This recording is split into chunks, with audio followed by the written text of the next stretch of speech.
Okay, it's 5:30, so we're going to start this meeting, special meeting, the Nampa School District Board of Trustees. I want to make sure the feedback is coming from us. It's just, that's all right. We'll give it a test run here. Our board clerk is not here, but should we wait for her to get back? She ran out to grab the sign-in sheets. Okay. Well, let's determine if a quorum is present first. Note taker. Oh, there she is. We just started the meeting. We're just going to the first agenda item.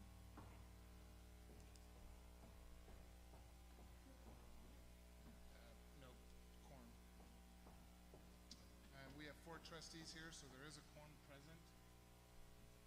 So we'll move to agenda 2, which is approval of the agenda. Entertain a motion. I move that we approve the agenda. I second. Okay, it's been moved and motioned. Any discussion on that motion? Okay. All in favor? Aye. Any opposed?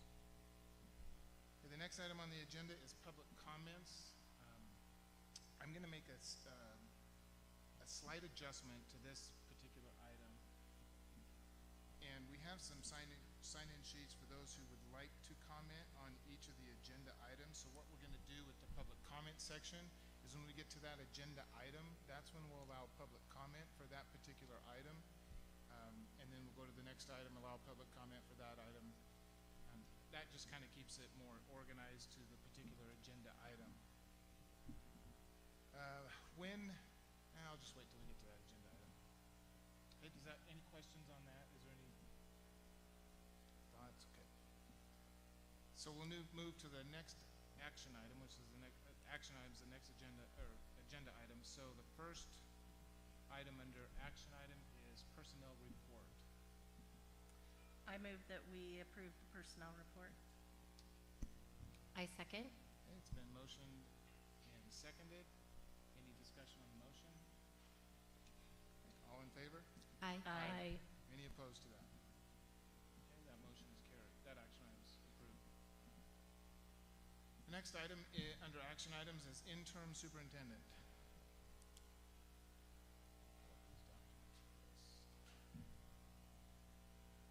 I don't think we need a whole lot of discussion as far as introduction, but in the last board meeting, the board approved Dr. Russell as the interim superintendent.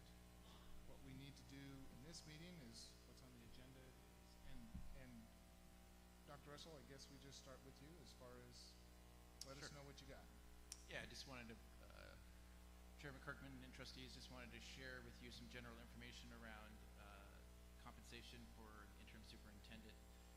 Much of this is just general information for your knowledge, but you have a couple of items there in the packet. The first is the current assistant superintendent's contract, and then our former superintendent's contract, so you can get an idea of where those were. And then the last one has an item there that kind of breaks that down. If the board were to choose compensation, I think there's a couple of ways they could do it. One is that you could do nothing. The second is you could do a stipend. And if you chose to do a stipend, you would see we broke that down into a daily rate. The difference between the two is about $72.58 on a daily rate. There's 102 days left in the school year, and starting when the interim was appointed back on February 7th, the first day, that was left to about 102 days left in the school year. And then below that, you'll see there's what the difference would be for compensation for the remaining months of the school year. We did not start in February, so if we did choose to start, or if the board chose to start in March, it would be the $18.50.73 would be the monthly difference based on the daily rate. Then, just for the board's knowledge, look at superintendent pay for general, where it was in 17-18, where the district was at that time when Superintendent Keller was hired. Nampa was around 6th in the state. I think the salary has been frozen the last couple of years. Nampa has dropped a little bit to about 12th in the state, and just to give you a general idea of where that is, And then if the board were to choose to stay with districts of similar size, and I think the districts that are closest to us are Pocatello and Bonneville, then a general kind of 3% cost of living increase would put the district very close to those other two districts. So again, just general information for the board to consider, and want to just provide some context around compensation. Okay, thank you. Any comments, any questions from the board? Something that's been presented. I think we also need to consider, I think the board needs to consider length of time on how long. Do we open that up for 6 months? I mean, do we have Greg serve for 6 months, the remainder of the school year? Do we open that for another 18 months? I mean, I think that warrants some discussion from the board. Length of time, and then as a stipend or even a new contract.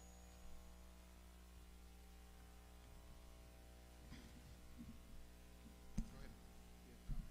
Where do you feel most comfortable with that? Have you thought what your preference would be? I think you've given us a lot of options, but right now it's a lot, right? Like, to be a superintendent of our district is a lot, and so have you given thought to that about how you feel that you would want to comment further? Yeah, I have. I've thought a lot. There are some personal things around my family. I've shared this with a lot of people. I'm going to have 3 teenage daughters coming up, and that worries me a great deal. It should. And realizing that the time in the home is not long, and I know the superintendent job does take a great deal of time and demands. But I've also been trained. I've been trained well in the fact that sometimes leadership and stability is really important, particularly in times of transition. I believe that the district could use some stability around the leadership time, and so I would be willing to serve for 18 months if the board would choose to do that. So I think, yeah, I think that's kind of, initially if the board would like to move that way, I would consider that. Any comments? I have a comment. I would suggest, and this is just my opinion, but I would suggest that Dr. Russell serve for at least the next 18 months. I am concerned about the quick transition in the middle of the school year. I think having Dr. Russell as interim superintendent provides stability for staff, for the administration, and our interactions have been positive, and we've worked well together, and so I appreciate what Dr. Russell has done. So that would be my suggestion. Any comments? And I would also go as a stipend. I think we just keep your current contract and increase the stipend to, and we can discuss the cost, the amount here, but any other comments on that? That's what I would think. Those are my suggestions. No, I'm in agreement with that. I think that if you're willing to serve for the 18 months, it's been a pleasure to work with you. I enjoy it every time we're together. And working in the context, I think that you have a heart for Nampa and our students. I definitely believe that you'll bring consistency. I've just enjoyed immensely working with you. The communication is phenomenal. I think it would be the easiest to do the stipend, let you finish out the 18-month contract. I mean, the process in its own or in itself for us to find a new superintendent, it would be lengthy anyway. So I like that idea too. Mandy? Yeah, I agree, that I think that makes the most sense and doesn't preclude necessarily moving beyond that 18 months either, but allows us as a district and as a community to keep doing what's important, which is educating kids with the solid leadership that Greg's providing, and then moving forward with the process of what will that look like and how will it be as we're looking for a new superintendent. So I do have 2 people on this sign-up sheet to make public comment on this particular agenda item. I'll read your name. If you don't want to come up, that's fine, but you're more than welcome to come up and provide public comment. I want to give you that opportunity. So the first one on here is William Jarrett. Is William Jarrett here? Come on. If you want to make some comment, just come up here and just...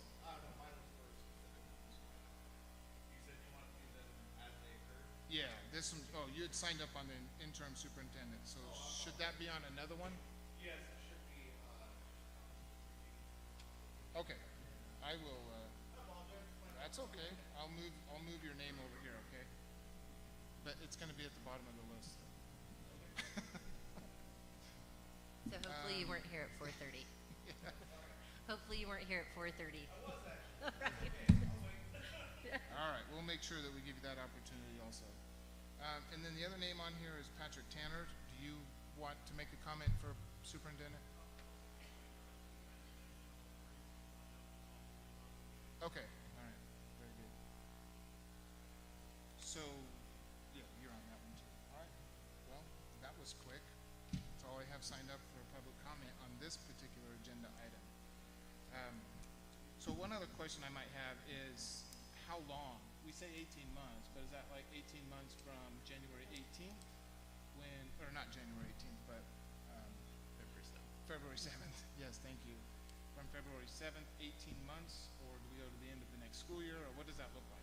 Didn't we say that we were just gonna continue with the length of his contract? Is it? Yeah. Stay with the length of the contract. So that is, Yeah. and then Trustee Pearson has a question? Absolutely. So I was, if we are choosing another superintendent after the 18 months, do we try to find someone during that time? How does that work? Yeah, I think So that we don't have a gap? I would ask Trustee Simpson to speak to this because she's, Yeah, so I think that would be, allow us the time to start with some committees and doing some work and speaking to the community about, I think it's always important to, in these times when you're looking to hire new or doing new things, right, to visit, like, are the mission and vision and are the job requirements of the superintendent still what we wanted when we hired the last one, right? And so giving our community the opportunity to take a look at those things and setting up the process for that, as that could be happening within the 18 months. And Chairman, if you guys could talk closer to the mics, it'll be better. Thank you for the audio. is this close enough? So if we were to, if his contract was to end at the 18 months, we would have to have somebody ready to take the position after the 18 months. How would that work? So, for example, I'm just looking at his contract and it ends June 30th of the 2023. June 30th, I think I said 20th. June 30th of 2023. And so then our new incoming superintendent would begin their contract July 1st of 2023. I want to ask a clarifying question. Aren't you just saying that for now, 18 months sounds good, but you're not saying that you wouldn't want to continue after that time? Is that the impression I'm getting right? 18 months sounds like a good round number for you right now, but we will reestablish or reassess later. Correct, Yeah. yeah, I think, and I'm happy if the board wants to entertain other times, but my thoughts were just through my current I like that contract, too. but, I like the term of 18 months too, because it gives us 6 months before we even have to have truly that general conversation so that Greg has time, to Right. really see how he feels. Like I love working with Greg. So I would really just like to see how he gets, like how he feels. And I love that 18 months because it gives us a lot of time to really talk to him, see how it goes, try it on, if you will. I love it. You probably should talk to his teenage daughters too before we. Okay, so I think what I'm hearing is the 18 months, but what about the stipend versus a new contract? Are we just? So I just wanted to ask our attorney maybe on that, like as far as the stipend versus the contract. I just am unfamiliar how that works and if there's rules and statutes and policies that say we have to do something a certain way and making sure we're okay on that front. Yeah, as far as whether or not to have a new contract, if we started a new contract, I'd prefer the 18 months. And what you do is basically you tear up the old contract and replace it with a superintendent contract with new salary on it. The other alternative is to keep him in place on this current assistant superintendent contract, pay a stipend through the end of this year, and then an additional one through the end of next year. So that's your two choices. Both of them are legitimate. It's a matter of the discretion of the board. Do we know it, I mean, does it have an impact one way or the other? I'm kind of maybe looking for Gwen in HR, like Percy impact, if it's done different ways. Is that, that's I like mean, a that's- Randy, is Randy here? Where's Randy? Randy. Thank you. Is there a difference in the impact in any way if we do a stipend versus changing the contract, or?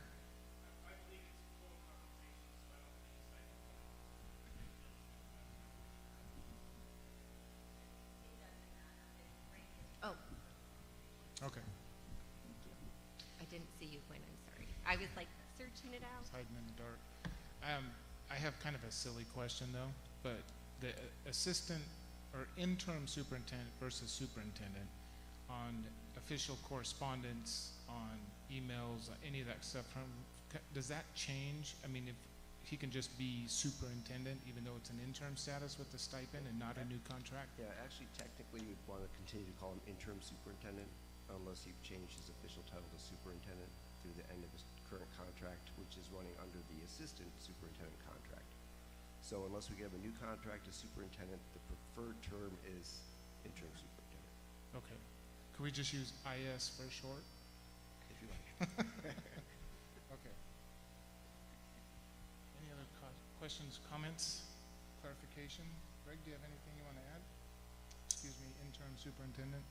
Trustee Kirkman, I don't at this point. Okay. All right. If there's nothing else, I'll entertain a motion. I move to extend Dr. Russell's contract, or excuse me, to continue Dr. Russell as interim superintendent. Assistant superintendent. Thank you. No, isn't it interim super? The contract is assistant superintendent. It is though. assistant superintendent. So so really, do I just need to motion for the stipend? Okay.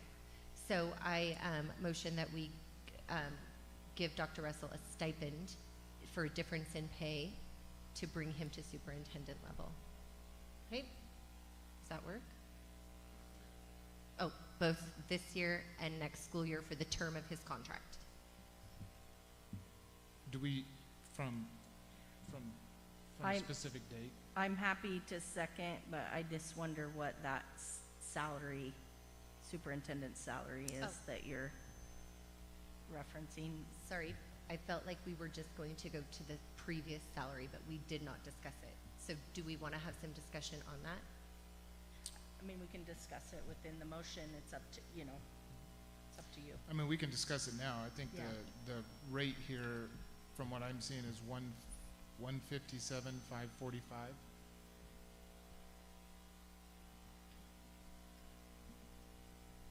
So that, I don't think that's the current, That's with the 3% correct. cost of residence. So it'd be 152,957 at the current Yeah. superintendent level.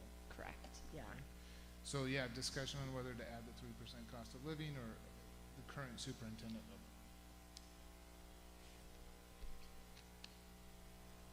We need clarification of the motion. And I would also add from, well, I can't make a motion, but the beginning, starting date, February 7th, when he was appointed as interim superintendent. So I want to backtrack that Going because we forward. really didn't discuss salary, and I'd like to do more discussion on it. So should I just motion we let it die? Where do we go next? No, we can discuss it. Yeah, We can add it I'd to the really like for motion. us to be able to discuss how mutually we feel. Discussion, comments on the rate, on the pay? Mandy, I'm specifically looking at you. I mean, I think probably more than anybody, our community has seen the underfunding of education within the last few weeks, right? So I think people who work in our district are worth a lot more than what their paycheck can hold. I just, have questions around what does this mean?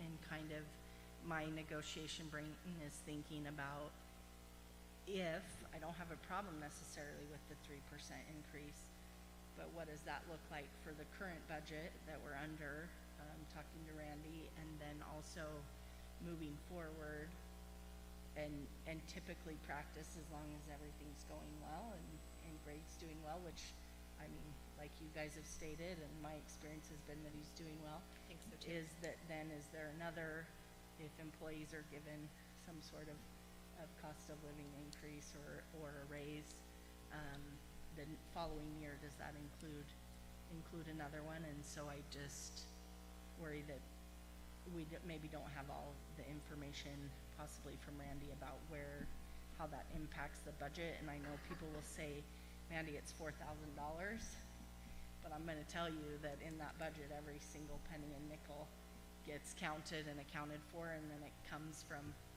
somewhere else. So that's, to me, just wanting to make sure we've already budgeted for $152,900, right? But what does that 3% look like?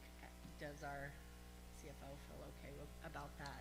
Well, in my if there mind- were an increase. Goes to ESSER funds too, just because really, like with crisis and like just reading what we are in the media and so on and so forth. I agree. Randy, Ra- maybe can you answer that? If Randy, Randy? you're gonna have to move up Randy? a little bit.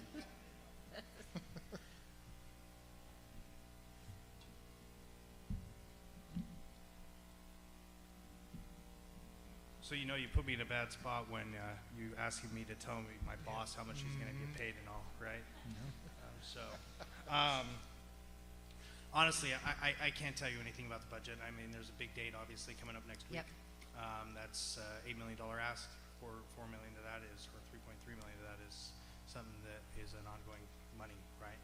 I will say at this point in time, we haven't had Paula for a while, so that money that hasn't been paid out, that money is just basically there. So $4 grand is really not anything in our world. And so with paying Greg, and the other question is, are we back paying from the day he was there at that rate? And then for the 3% raise, it shouldn't be a big deal. Most of our employees have gotten at least that, so I don't think that's out of line. So I think we should be okay with that. Thank you, Randy.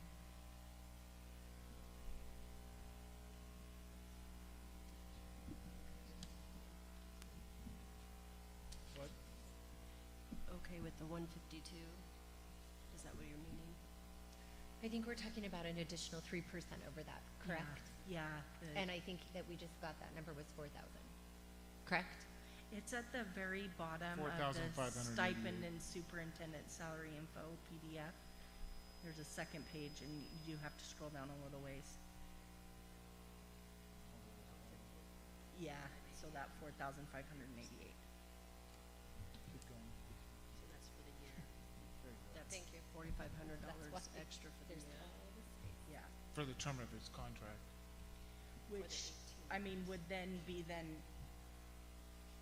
need to be prorated, right, at the same day, the daily rate would have to be adjusted by that, obviously. It wouldn't just be a simple So- addition of that, so it would be less for this current year. So right now, Paula was at 152,957 with the 3%. That would be 4588 added, and then by the end of his 18 months, he'd have another 4588 to 15754. Is that what I'm reading?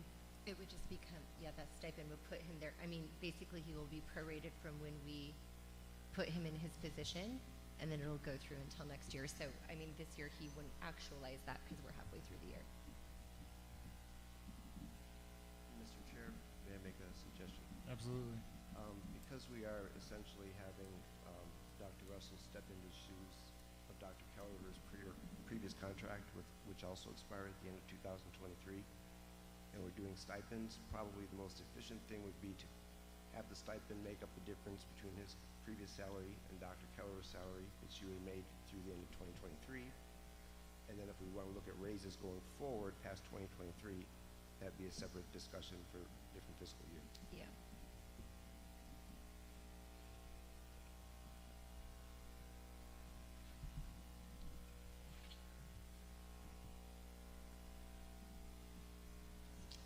So my thought is, the stipend will make up the difference between his current salary of $136,637 to the current superintendent salary of $152,967.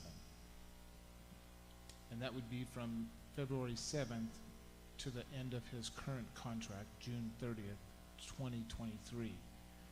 At that point, correct me if I'm wrong, or not necessarily at that point, but when it's time to renegotiate that contract, that's when we could discuss a 3% given input from, you know, budget and things like that. Is what you're suggesting. That's my suggestion, yes.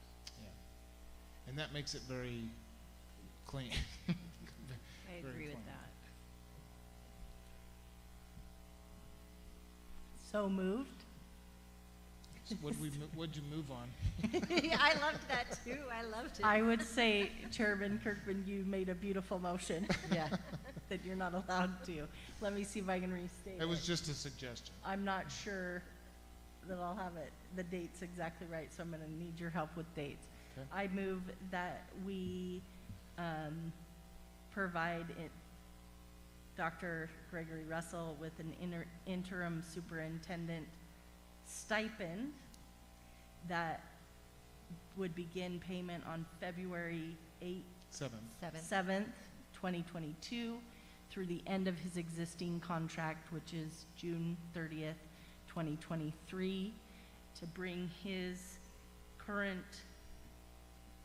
salary to $152,957. 67. Yes. That's exactly. Oh, and change. And some change, like 37 cents or something. I'll include the change. Okay, a motion's been made I second. and a second. Any discussion on that motion? Okay, all in favor? Aye. Aye. Any opposed? The motion is carried. Okay, the next item on the agenda is, under action items is C, which is selection of Zone 2 trustee candidates for interviews. Before we start this discussion, I just wanted to reiterate, and more for informational than anything else, there was a process that this board put out there to the public as to how we would select candidates, and that process for putting, filling the vacancy on the board. So, just quickly, we received a resignation from Trustee Mike Kipp on February 5th. We then put out a process that the Board of Trustees asking any eligible community member interested in applying for Zone 2 trustee, open position, to submit a completed application packet to the board clerk by 12 noon on Tuesday, February 22nd. And I think that was roughly about 2-week time period. At that point, and the eligibility requires the candidate be a registered voter in the school district with residency in the zone, this particular Zone 2. And then that link was provided, the information was provided on our website, it was made public. Within 1 or 2 days, I think, on our website, people had the opportunity to go and find out what it would take to apply for that vacancy. We asked for a cover letter in the application packet, a resume, and responses to some questions, and I'm not going to read through each of those just questions. So the next step would be that the reason it would close on the February 22nd, we didn't know how many applications we were going to get, but the purpose of closing it at a specific time and date is so that the trustees would have an opportunity to review those applications. Take a couple of days, the weekend, and then on this at this special meeting, we were going to review those, and if we had a large number of applications, the process is that we would select those applications for interviews, and we would conduct the interviews. We haven't set the exact date, but I think it's going to be next week, March 7th. Of course, that meeting will be noticed, and we'll make sure that everyone has opportunity to attend that. It will be open session. So that was the process. What we have are 3 applications from individuals in Zone 2. They've all been determined to have met the eligibility requirements. I did want to ask a quick question. Did we get confirmation on that one about register? I I think is, what the Yes, application? on candidate Lonnie Dawson. Yes. Verification was emailed, but he also brought a paper copy of his voter registration verification today, so we Okay. definitely have it. So he's got those eligibilities. Okay. So at this point, this action item is simply to have discussion about the three applicants that have applied for the Zone 2. We do have some public comment, so after discussion, we'll open that up to those who have signed up for public comment. So I'll open that up to the board for comments on those three applications.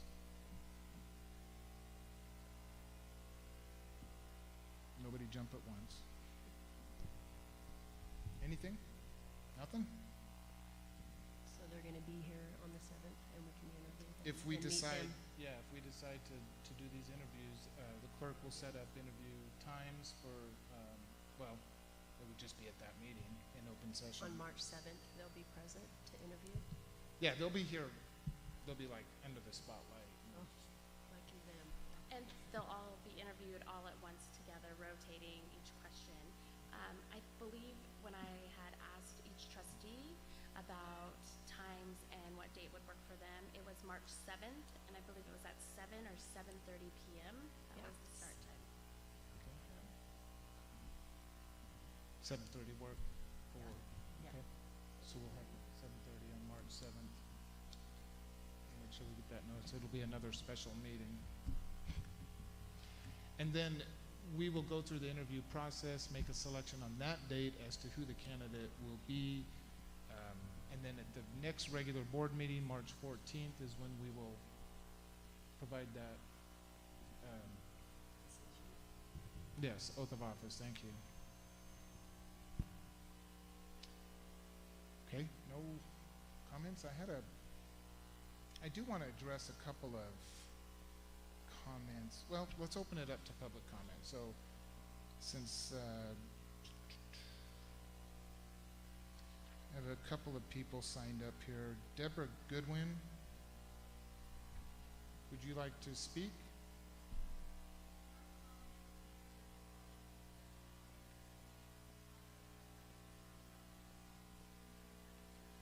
Okay. Okay. Okay. Thank you. Patrick Tanner, would you like to speak on this agenda item?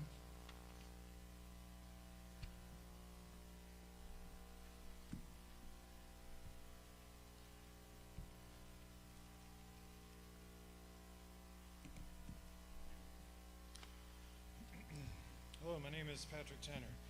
If any of the trustees would like to meet with me to talk in person to work on some collective priorities to advance student success and achievement as well as the needs of the district, please reach out to me. I really appreciate meeting with each of you.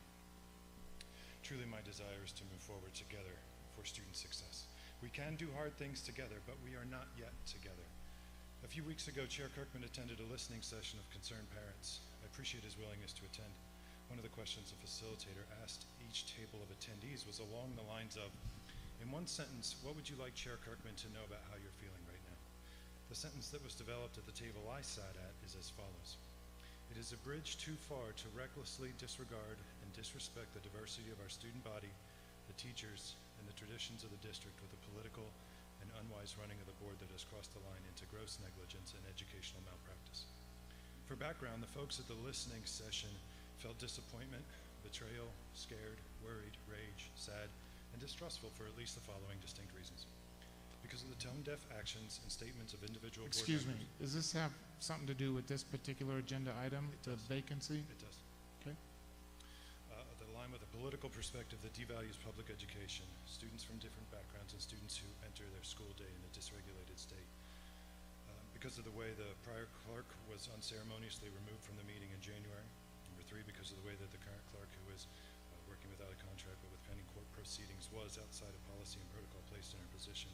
Number 4, because of the way that an environment of power and fear created a culture that Dr. Kipp and Dr. Kellerer could no Excuse longer... me, Yep. Patrick Tanner. So we're talking about these 3 applicants right here And for this particular agenda item. So, You want to get to what you have to So- say about these so applicants and the it- vacancy? as I said before, I've hit all 3 of the agenda items in this, so it's kind of intermixed. Okay, but right now, we're talking about this particular agenda item, so if you want to, like, parse that out for the next agenda item, that's fine too, but we're just looking at this. You stop the time? I don't want his time to, I don't want to take up his time. Okay.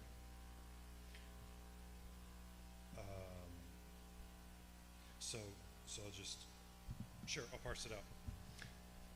Because of the way that an environment of power and fear created a culture that Dr. Kipp and Dr. Kellerer could no longer abide in.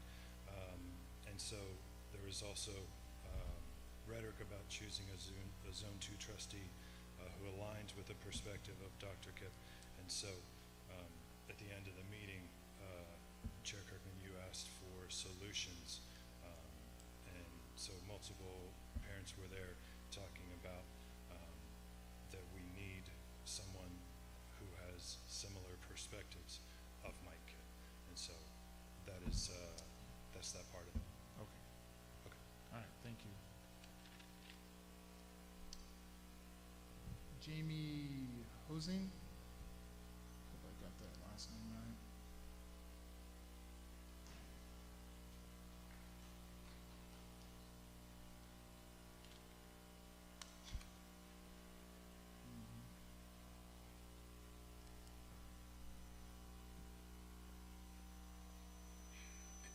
So say your name, 3 minutes, and this particular agenda item. Okay. Good evening, Chairman Kirkman, trustees. My name is Jamie Hazing. I'm sorry. And it's okay. Thank you for letting me speak tonight. I am merely standing here because I did not get my email written this weekend. So I appreciate you letting me speak. I wanted to have my voice heard. I'm a resident in Zone 2 in Nampa, and so I have some skin in this game. I was very concerned when I read Mr. Callis's application for the board. He has two, it appears to me, he has two conflicts of interest, one professional and one personal. Idaho Code 33507 talks, Section 3 talks about no spouse of any trustee may be employed by a school district with a fall student enrollment population of greater than 1,200 in the prior school year. Since Mr. Callis is married to a Nampa teacher, this seems to pose a conflict of interest. We have had an unprecedented number of teachers resign their positions throughout this year. I assume this is something that Mr. Callis and Mrs. Callis would not want to do, since in a post on the Facebook page, Nampa Parents and Teachers for Excellence in Education on February 5th, Mrs. Callis wrote, quote, "The ultimate goal should always be students first," end quote. I think we can all agree on that. As a Zone 2 resident, I would like to ask Mr. Callis to remove his eligibility or his candidacy. I would like to see you take him off the list of eligible candidates for trustee in Zone 2. Okay, Thank you. Okay, I have no one else on the sign-up sheet for public comment. Is there anyone that would like to, that didn't get a chance to sign up? I just want to throw that out. Yeah, come on up. All right, if you break a leg, I don't know if our insurance will cover it. State your name, 3 minutes to the agenda item. My name is Marco Valle, and I put my name on the hat. But I heard a comment about having to choose somebody with the likes of my kid who resigned. Now, you choose what's best for the kids. You choose what's best for the kids. And the people here know what's best for the kids. And that's exactly why I'm putting my name in the hat. I'm surprised there wasn't any more names. So I just want to bring that to the table. If you want to contact me, I would like to give you my email address. We got it. Okay, and if you guys have it too, because I am an open book, and I have learned to fight for what I believe, and I have learned to fight for my kids.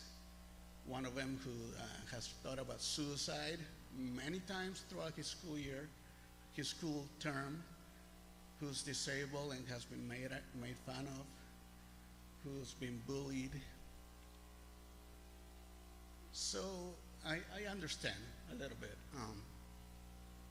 But I also understand that I'm from Nampa. I've been in Nampa for a while. And the two people that are running, I don't mean I know, do they even know the names of the school? When I saw that one was from Washington, one was from Alaska, we need more people to be involved from Nampa that have been here. Okay. So that's why I put my name in the hat. So that's all I wanted to say. Thank you. All right, thank you, Thank Mr. you. Valley. Okay. Any other comments from the board? Discussion?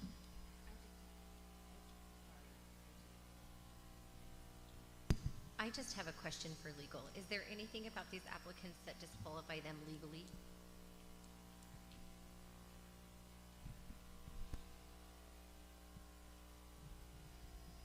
Fortunately or unfortunately, the gives you quite a bit of discretion. It doesn't require you to exclude someone based upon qualifications prior to your application, other than the basic Zone 2 and resident requirements. But it doesn't preclude you from applying law and making limitations upon law to make the process more efficient. So the short answer is you have your discretion as to what criteria you want to place as kind of an overlay on the applications.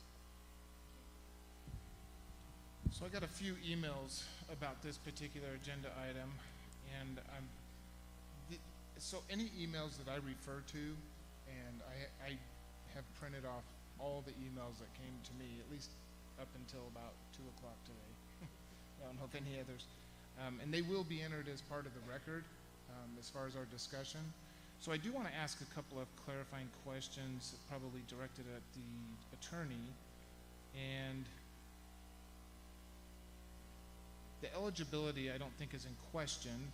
All three candidates live in Zone 2. All three candidates are registered voters. So I think the eligibility question is not there.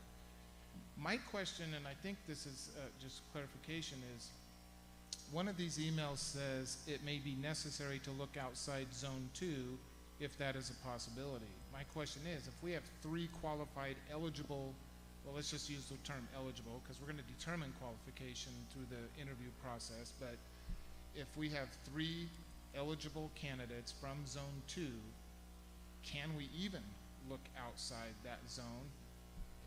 No, you cannot. The only Okay. time you can look outside the zone is if there's no eligible candidates that apply. Okay. Make sure I highlighted.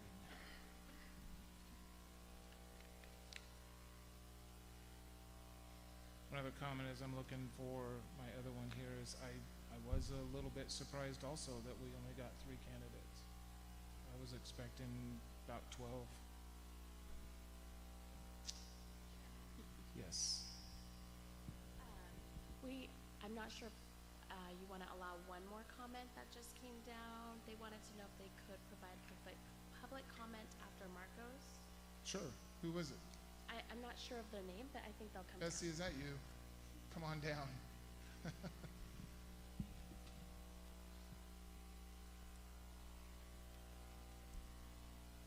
State your name, 3 minutes, and to the topic.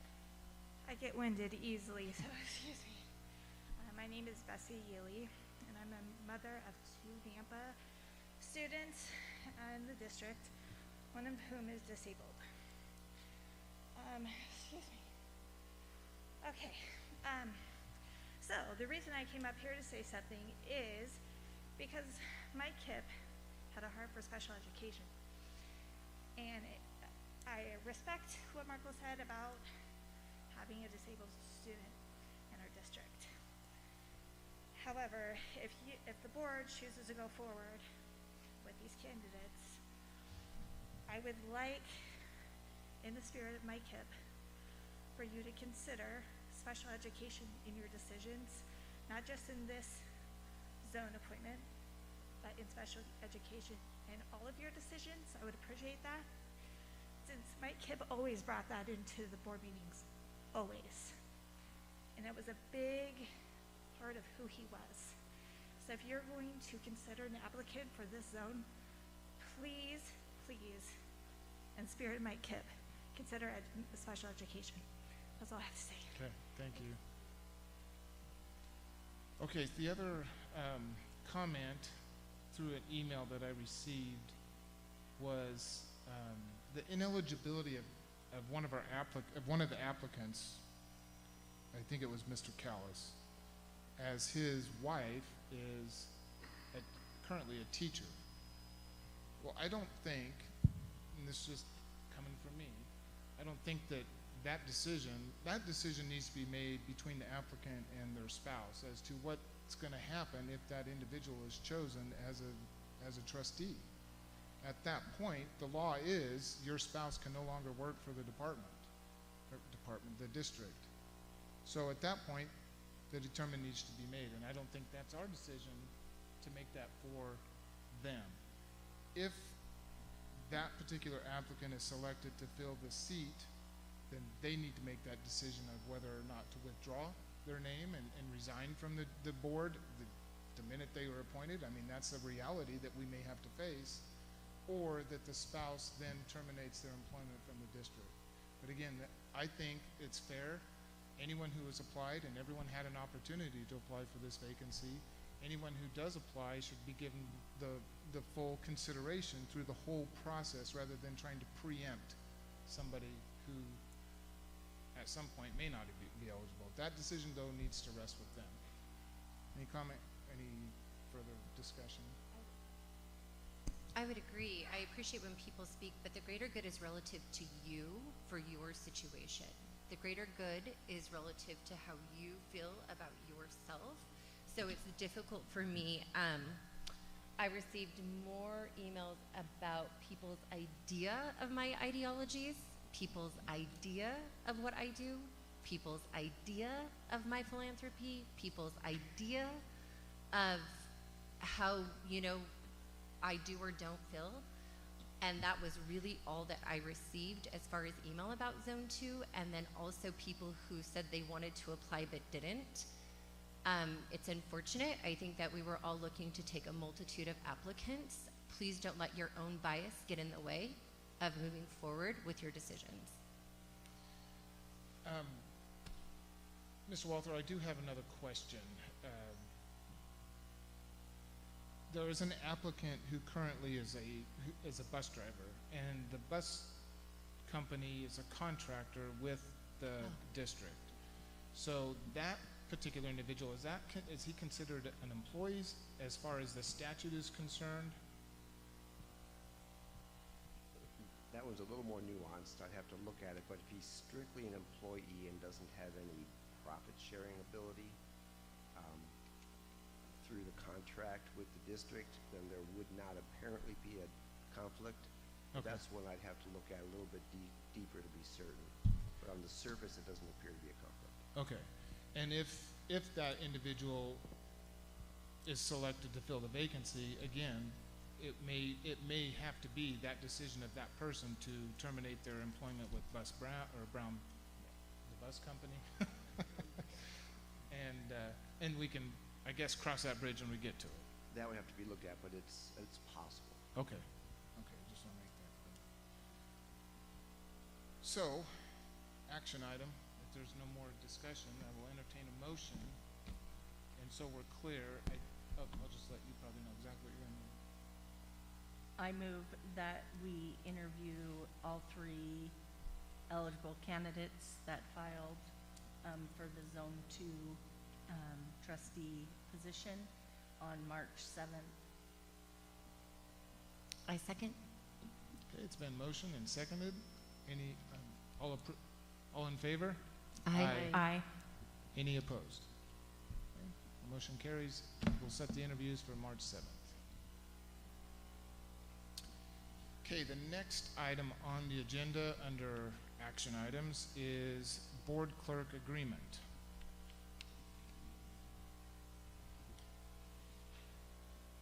So, we have a proposed contract by our board clerk, which we had asked her to bring, some information to us. Proposed contract came. We looked at it right after, well, it was put on board docs, made public that day or the day, at the last meeting. It's been open for public input, comment, review, scrutiny, whatever you want to call it, for 2 weeks. And so we need to take some possible actions on this particular item. So I want to open it up first for trustee comments, discussion. So I have some due diligence that I want to present tonight. I've actually put together a little PowerPoint, but prior to doing that, Mandy, and I hate to put you on the spot, but I have been dying for 2 weeks to hear your thoughts. I can definitely go first because I don't want you to feel that way. It's just difficult when we can't discuss these things, right? And again, just with the amount of respect that I continue to develop for you, especially because you stayed, you didn't quit, because quitting really said, I don't want to work with you and not the other way around. And I cannot tell you how thankful I have been for that, like just beyond. So I'll be happy to do that, or we can discuss first, but that truly is, I've just been dying for 2 weeks to talk to you, I feel like, about this specific thing. But again, like I said, I will happily go first. I do not want you to feel like you have to be on this spot, but I have a fairly lengthy amount of due diligence that I'm going to present. I mean, thank you, one. I do want to work with you guys, and I think we all want to give back to our community and do right by our students and kids in this district, and that's why we're all here. Yep. And I mean, it's not easy. I mean, education is not easy. I keep running through, like I said a little bit earlier, hopefully this brings insight as to the underfunding in education. This is just one position, one single position, and the amount of discussion and debate and has really been, I appreciate it, right? I mean, I hope others are appreciating it,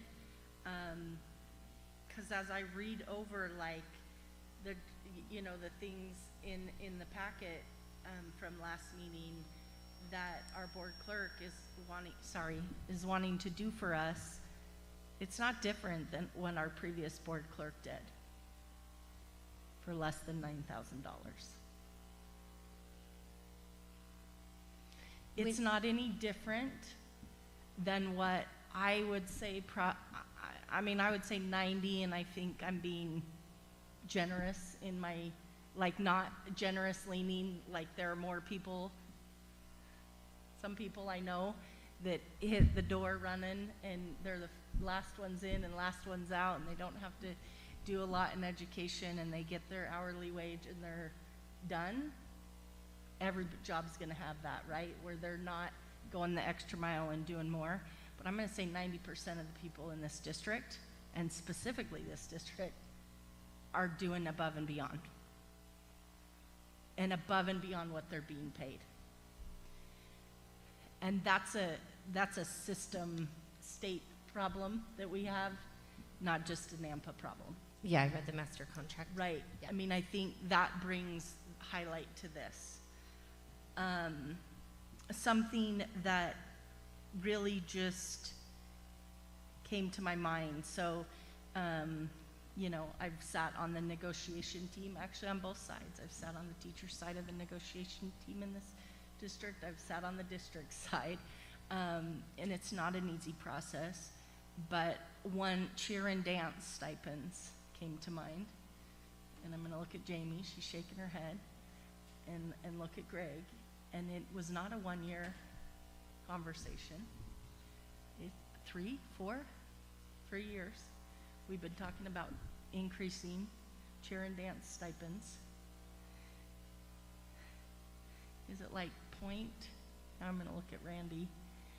Randy, we increased cheer stipends finally and dance. It was like 0.0125% or something. Like Yeah. that, Small. You're that talking about little. small. Yeah. We took 3 years to get there. And I'm talking about that amount of money is minuscule Sure. compared to going from, that's what's hard for me. In Sure. education, the move, I agree. I would tell you right now,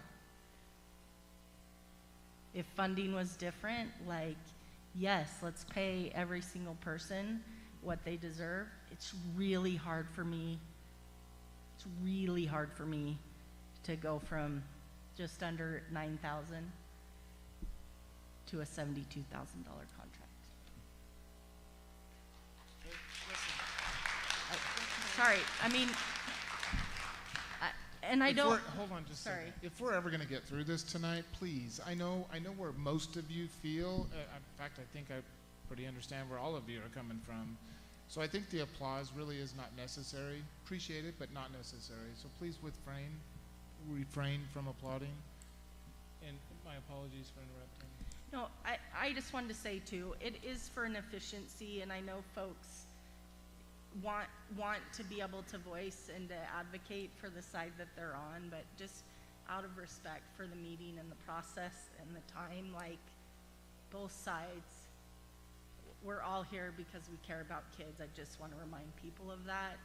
And yeah, I mean, you can do silent clapping and things that don't distract, right, from the discussion, because it is important.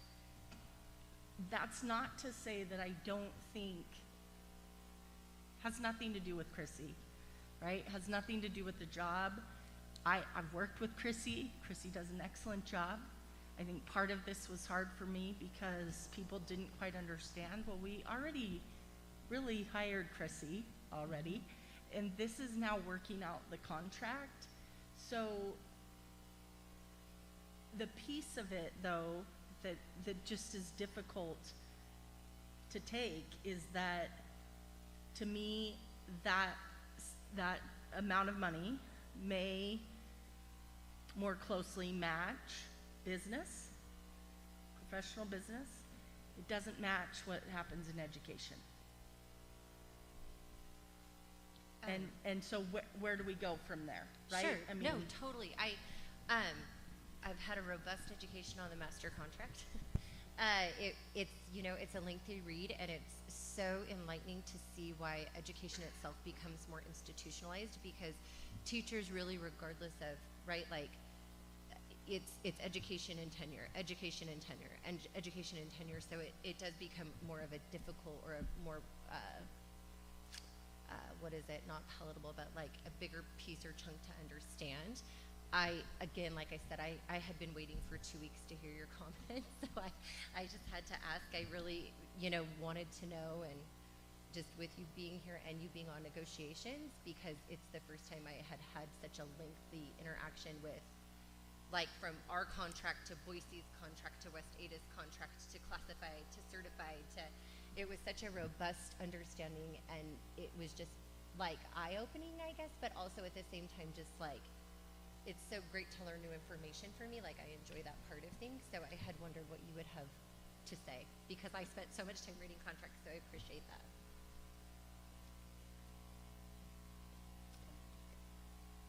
Go? Okay, perfect. So I wanted to take quite a bit of time tonight because of all of the email that we received, and I have spent 2 weeks doing a massive amount of due diligence.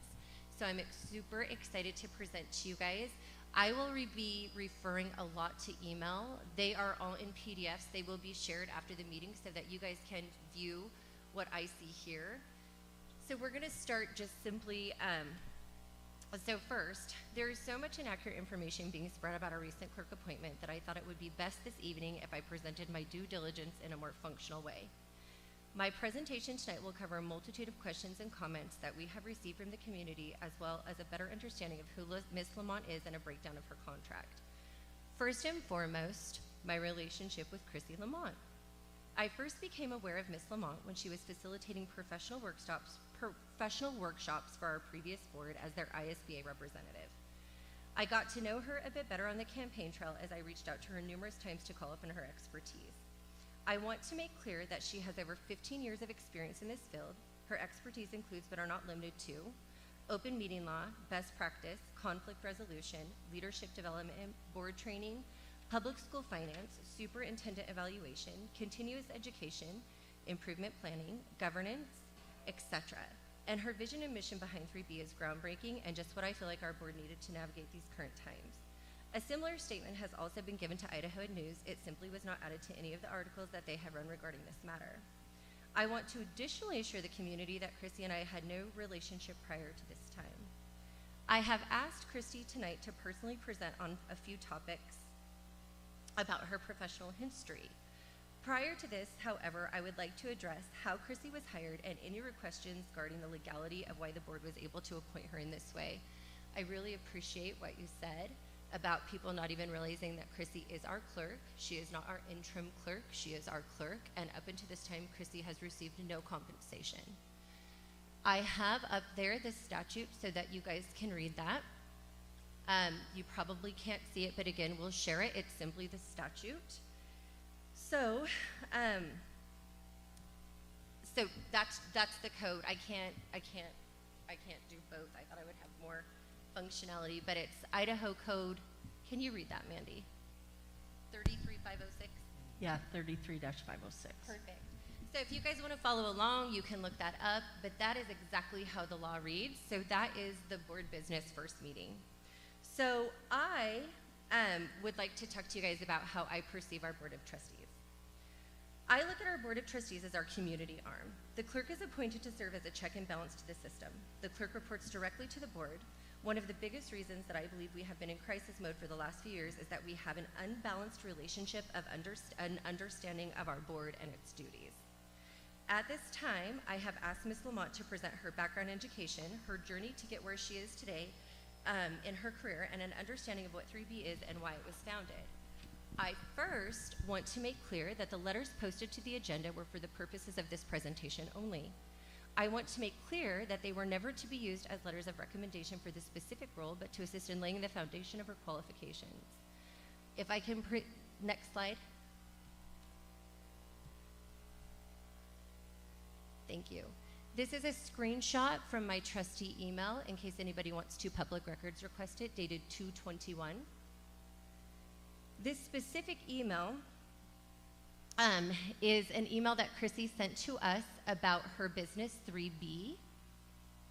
This just outlines how she got there and those letters of recommendation.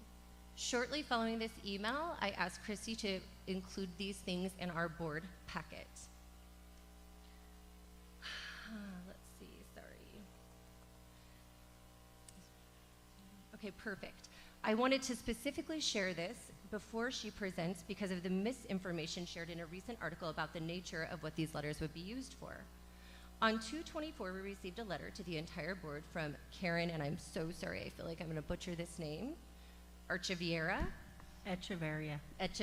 thank you so much. I do have this, it will be going online. I did have it titled Karen Archivia Going to Media. Specifically, Mrs. Archivia sent us an email at 8:42 p.m. stating that she was going to the media because Krissy had posted her letter and basically wanted us to know that she would not recommend her for this job and felt the letter had been used inappropriately. I again will make all of this email public. At 9:13 p.m., Ms. Lamont made us all aware of the situation and kindly removed the letter. I was proud of the way that Krissy handled it. At 9:53 p.m., I offered to reach out as I thought I would explain to Mrs. Archivia why it was there. The next morning I called and she had already gone to the news. I called her in the AM and she returned my call in the afternoon. The phone call was cordial. I simply explained to her why the documents were there. She explained to me that she basically didn't want to be part of any of the public hubbub going on, if you will, and then advised me about her time with ISBA. Give me just a second. And then she also expressed her dissatisfaction about the legal issues that she had read. Again, this email will be made public for the full time and date stamp so that everybody can follow those chains of events. At this time, I would like to offer another letter received by our board from a former ISBA president. This will also be made public. To whom it may concern, hello, my name is Jim Storer. I am a trustee in the Soda Springs School District and have served on many local boards for 18 years. I am writing this on behalf of Krissy LaMont, who applied to work as your board clerk. It is my hope that you will include this discussion of my letter in your meeting. I know Ms. Lamont very well and feel that I can speak on her behalf. As I am typing this, I received a message from my wife stating that Idaho News had just posted something about why I'm writing, and I hope that I can share what I feel is transpiring. First, let me say congratulations to you new board members and to your interim superintendent. Leading and serving is important for any community, and the capacities that you are serving will lead your young people out of your community in the future. As a new board member, you are learning your responsibilities, and I hope that you seek out advice from other board members in your region if there are issues arise that you may need advice on. Krissy would be an excellent person outside your board to ask, but if hired, would be available to the board anytime to answer those questions. She has trained boards on all aspects of responsibilities and knows where and how to look up answers through Idaho code that will keep your board performing at the correct level. Just a little bit about me and how I know of Krissy's capabilities. I was fortunate enough to serve as Region Vice Chair and Chair for Region 5 on the Executive Board of ISBA.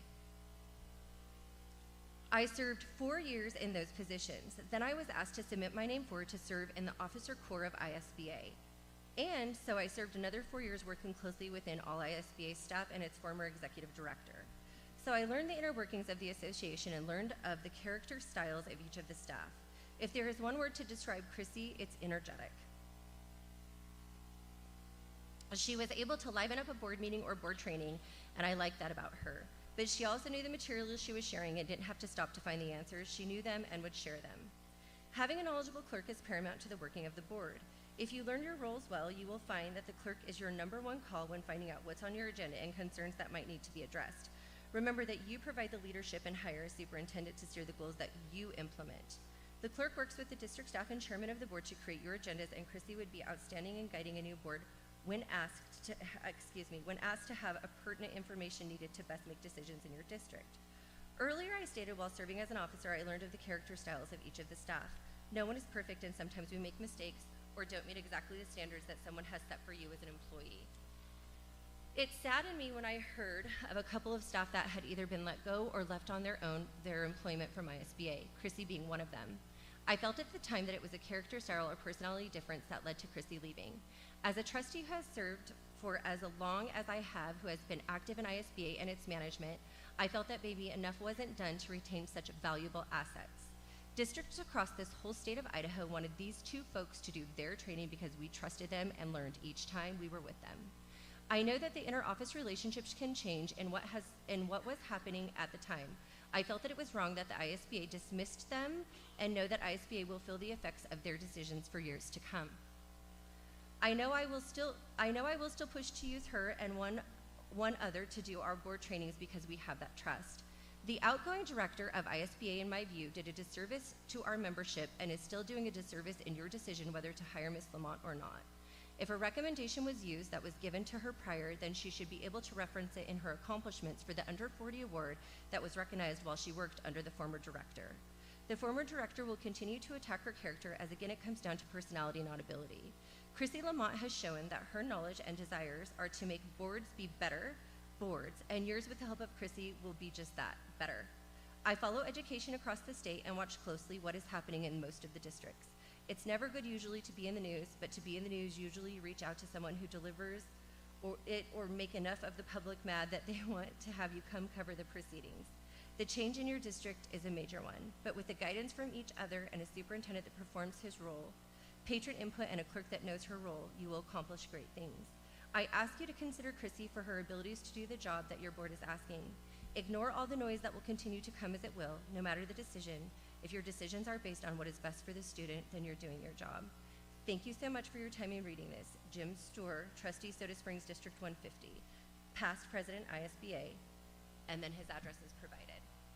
This letter will be made again, available to you.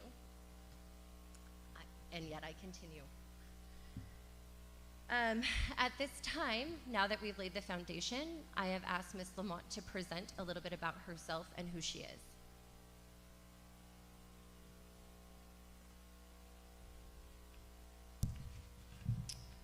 First, I want to thank you for the opportunity to say a little something about myself.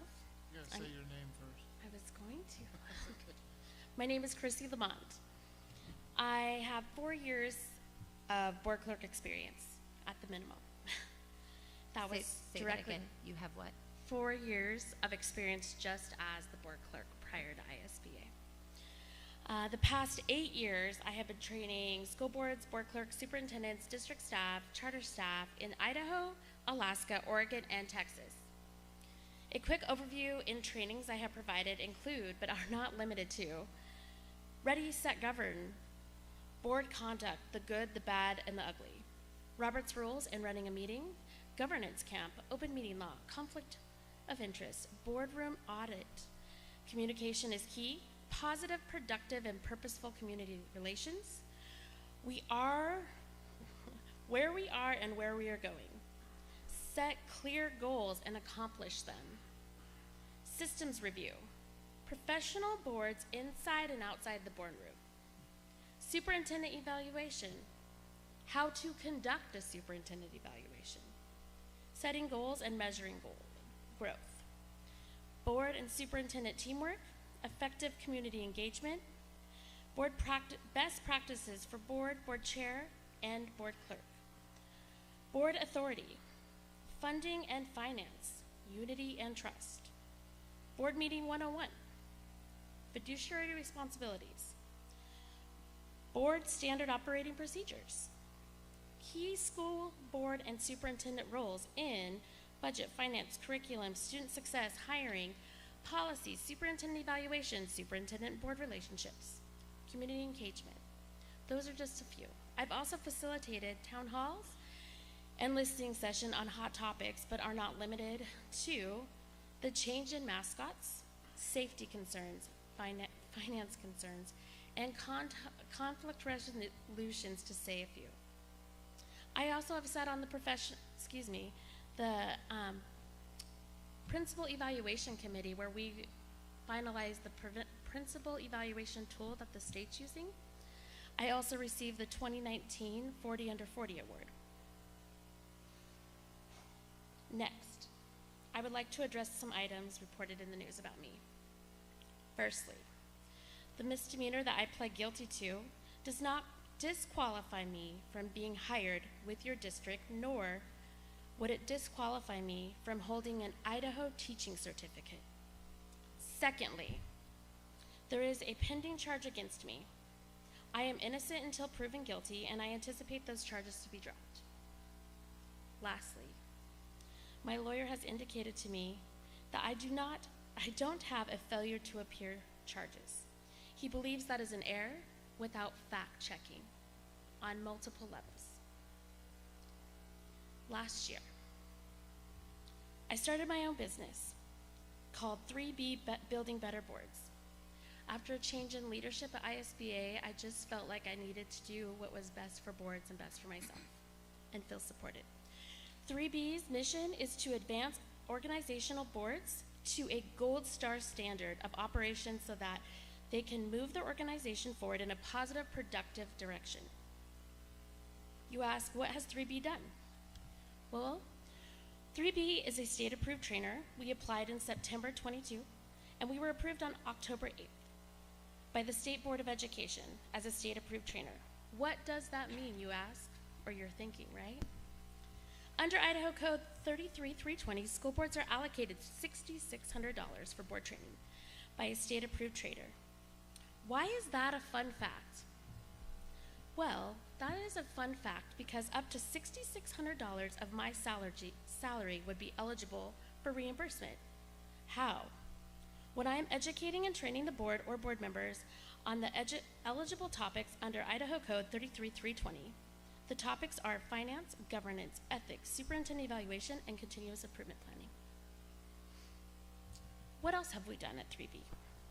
We have been working with board teams throughout the state and are always a phone call away. Our team understands the importance of having lived in the role and not having anyone to help you. We understand that board members do not know what they don't know. They are volunteers and need guidance from an unbiased person.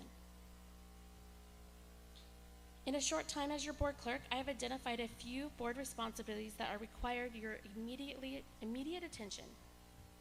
First, charter authorizer role, the board authority with renewal and audit annual reviewing. Executive session processes and procedures, which include following state requirements. Accountability timelines. Annual board planning schedule, including but are not limited to strategic planning, mission and vision, community outreach and engagement, superintendent evaluation, and a board clerk evaluation. Most and importantly, effective reports on student achievement. As you can see, I bring to this position more than your average clerk. But I think we also know that you're more than an average board. You're a brand new board with a potential you will have 4 brand new board members. Why I'm up here, Chrissy, can you also explain how this is the first time we've ever had a change of the guard, if you will, in the middle of a school year based on election cycle? Sure.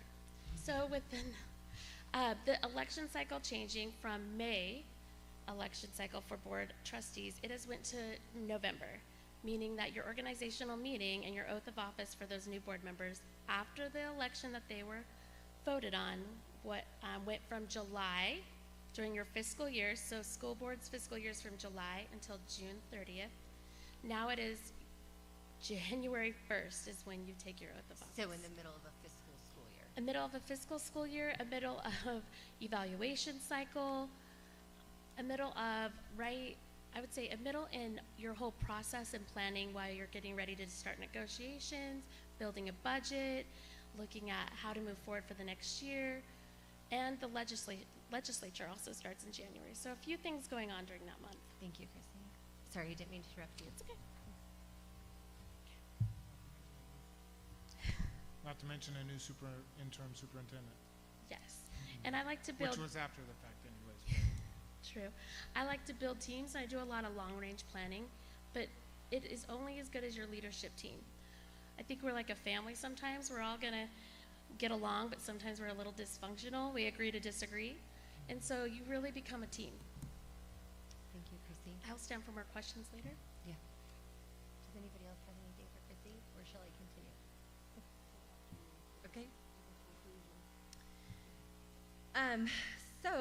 Again, everything that I'm using for this presentation will be made available to you publicly. I would propose that Nampa has had an extreme lack of attention to this specific role. Our superintendent and assistant superintendent receive 1 clerk. You hire a board of 5 people with no dedicated clerk. I would also argue that we have had already in our short month and 42 days. How many meetings? 42 days today. In 5 42 days. meetings. That's 1 meeting average every 8 days. And then we've got 3 for March already. Which already would be more than what our previous clerk was doing. I feel it pertinent now to address that I believe our school district has grossly underplayed the importance and value of this role. In watching the meetings the last few years and networking with previous trustees, one of the biggest requests was their own clerk. I will now read an email from Mike. Is Mike here? Oh, he signed the Mike, signing sheet. are you gonna read your own email? I'll read it all. No? Well, he's public. He's up to speak. He signed up on I'll public let Mike comment. speak to this. Mike, I really appreciated your email. Since you will speak, I will also make Mike's email available to the public. Mr. Fuller was a previous trustee for this board. The board is tasked with monumentous jobs, and the amount of due diligence needed to make informed decisions about school board issues is plentiful. The clerk is our at-will employee. Understanding what we do up here, because we make big impactful choices, whether it be about budget issues, whether it be about teaching issues, whether it be about superintendents. The ability and the necessity of due diligence is plentiful, and it's necessity. our district, and please hear me when I say this, and please do not leave this room and make this statement about one person. Our district has continually diminished this role, so anything that we do at this point will seem foreign as we reestablish it. Now that you know who our clerk is, I would like to break down the contract misconceptions. First, I'll address why it was posted. A commitment to transparency. We took this opportunity to bring you in on negotiations and give you 2 weeks to actually review the contract. The amount of tainted feedback that I got from misguided information was so large that most of it was unusable. The past 2 years we have watched as the board, the past 2 years we have watched as the board has made gratuitous choices with little to no time to understand the impact of these choices, and we have taken little to no public comment. The clerk position offered us a unique opportunity to invite you all into the process, and now, like I said, unfortunately, not all information was given, and most people sent emails in based on attention-grabbing news headlines, so I have been given primarily tainted feedback. One of the largest issues that we received feedback on or questions on regarding this matter was the clerk's salary. Next slide. First, I need to define salary. A fixed regular payment typically paid on a monthly or biweekly basis, but often expressed as an annual sum made by an employer to an employee, especially a professional or white-collar worker. Chrissy was not offered a salary. This is a contract. It would be a 1099. Next slide, please. This would make her a contractor, a person or a company that undertakes a contract to provide materials or labor to perform a service or do a job. The school meal service is provided by a private contractor.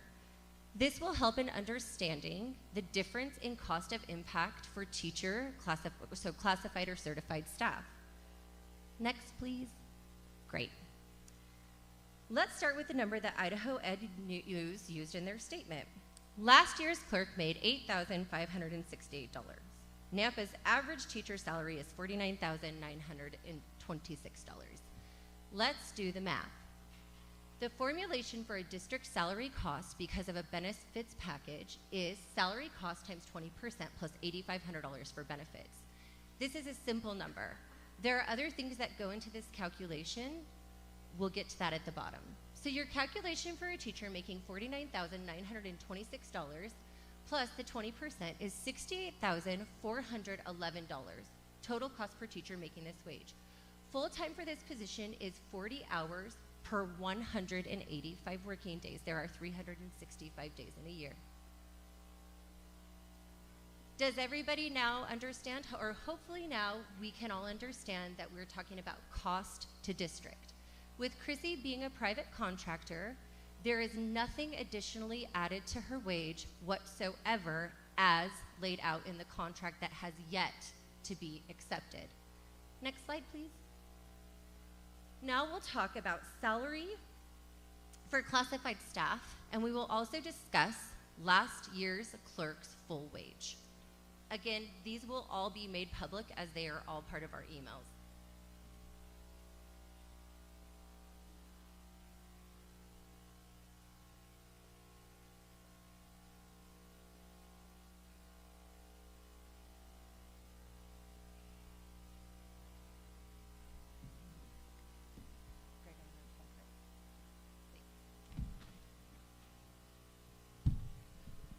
Last year, Tammy Wallen made a stipend of $8,568 plus an additional $53,534 salary, an additional $500 COVID redemption certificate or COVID redemption.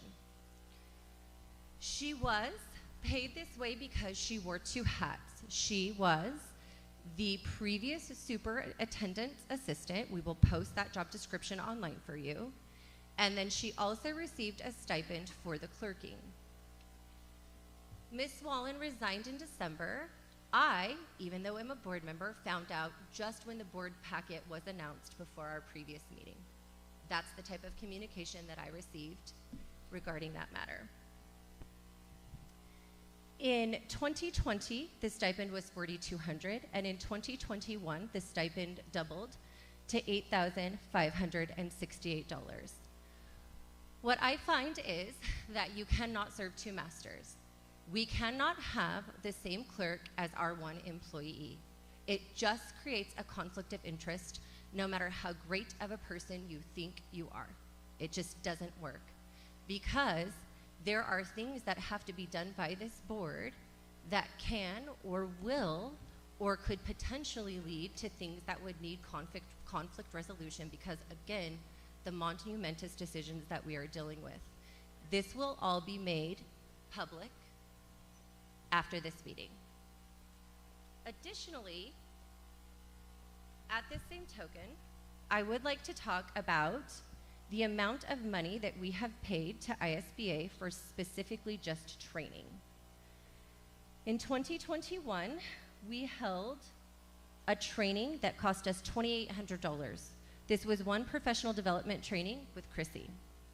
We held another training that was $1,705. This was simply another professional development package. We also had, let's see, we pay them $19,000 a year annually. However, we do receive a kickback on our insurance, and then $2,700 for board docs. Again, this is all going to be made public to you guys so you can see what the cost is that we have in training. So already doing the math and what we could possibly save in training, and the $6,600 that we save with Krissy, we're already at about $13,000. Okay, I'll continue.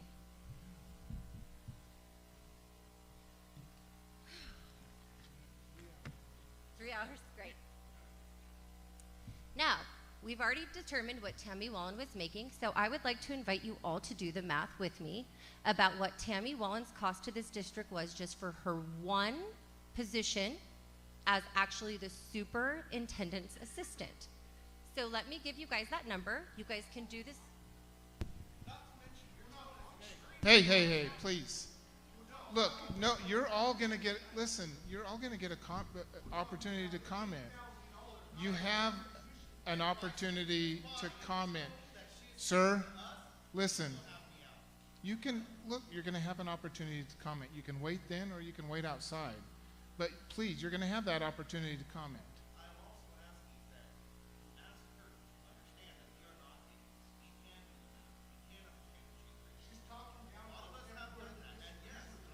Listen, and we all have an okay, then you're free to leave. Then you can stay, but please keep your comments so that we can finish this and get through it. If you don't agree with it, you don't agree with it, but you're going to have an opportunity for public comment. If you want to come up to the mic during that time, you're more than welcome to when we get to that point, okay? I'm going to allow the trustees to comment and discuss whatever they want to bring up, okay? So, it's because I'm going to go into how classified staff is paid. If you could continue with the presentation, we will get there. We're going to about right now so that you guys just understand the cost or the impact. I get that you maybe do. We received a multitude of emails that didn't understand at all. So I really do have to explain this. I'm sorry if specifically you don't need this. My whole goal is just to continue to stay monotone. I am sorry if it feels emotional. Okay, I'm going to continue. Thank you. The cost for a full-time employee, so at the $56,000 wage, would be that times 20% plus the average of $8,000 for health insurance. This would put Ms. Wallen, if you do the math, at about $72,000 a year, being the superintendent's assistant.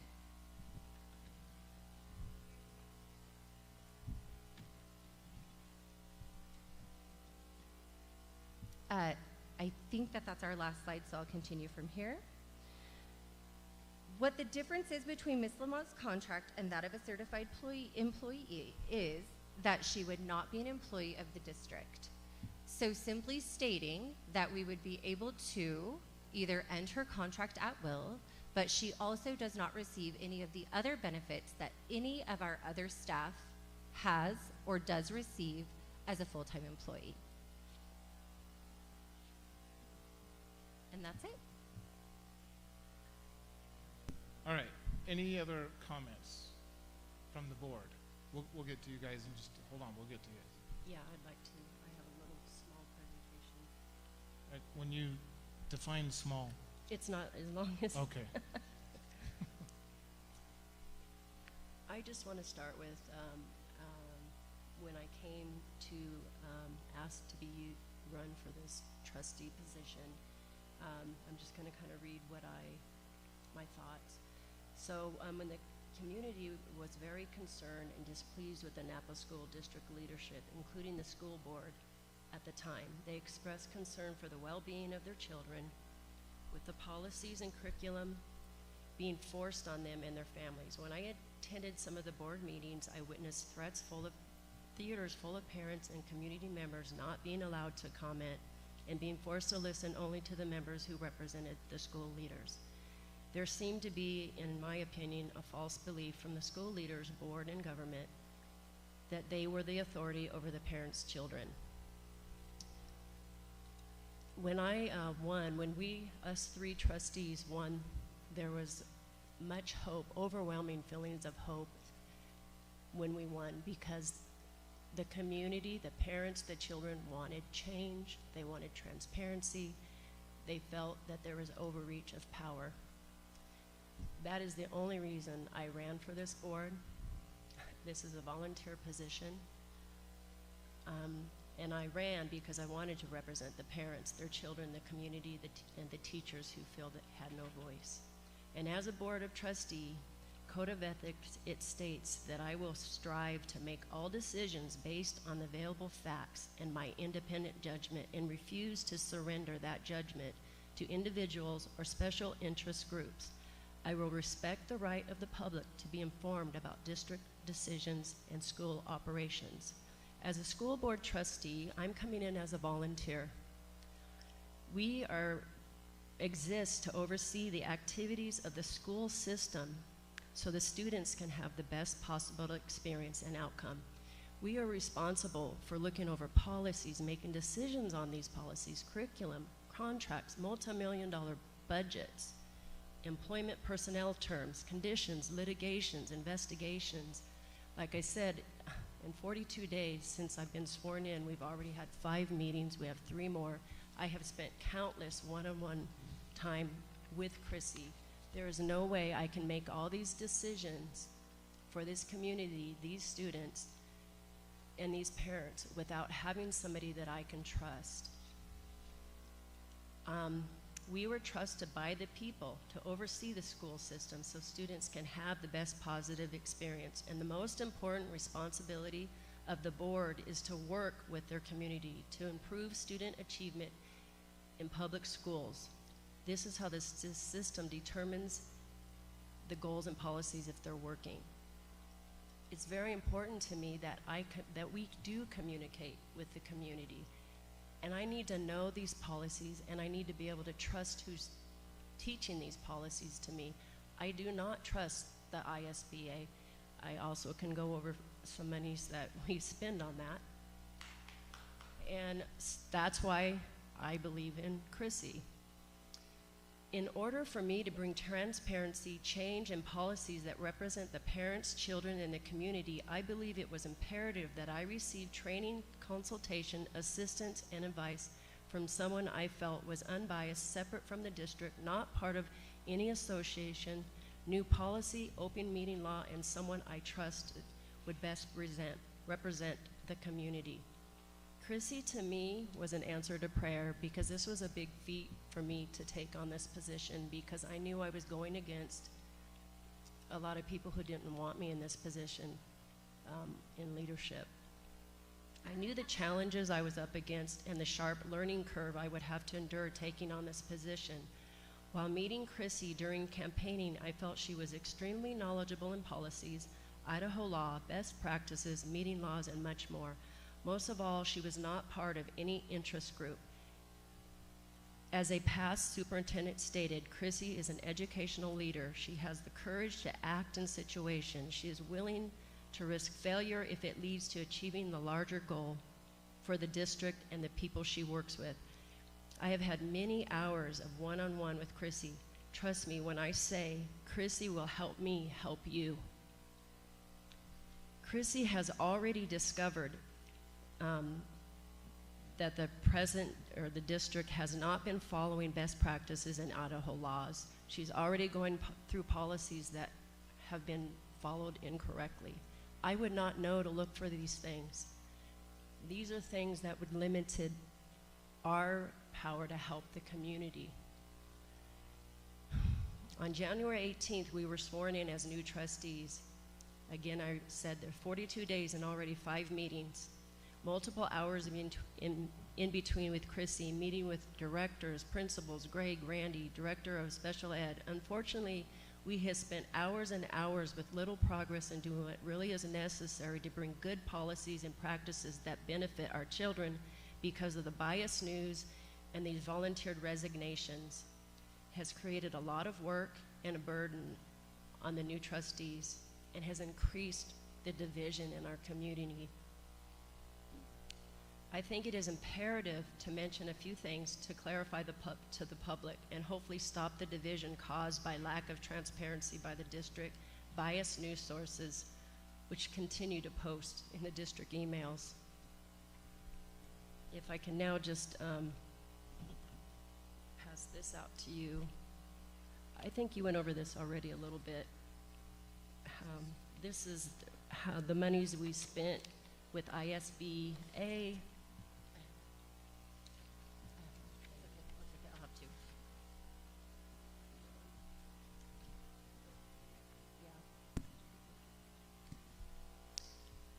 So looking over the expenses we spend for training, because ISBA is Idaho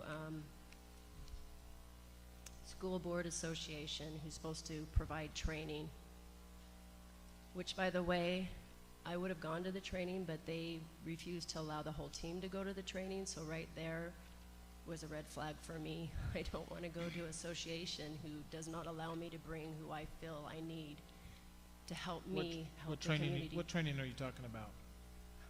The one that was recently up at the Capitol. Oh, Capitol on the Hill? Yeah. So here I see that our dues for the Idaho School Board Association are $20,668. Now in that it says that we get a rebate of $10,731, but when I was talking to Chrissy, help me to reiterate this, Chrissy, that we actually, that doesn't get refunded back from the ISBA. That comes from, can you explain that? What I said was, I think you need to ask ISBA to discuss what you get for your membership dues, because you get that, but it's an insurance dividend. So I was just explaining that that was what that was, an insurance dividend.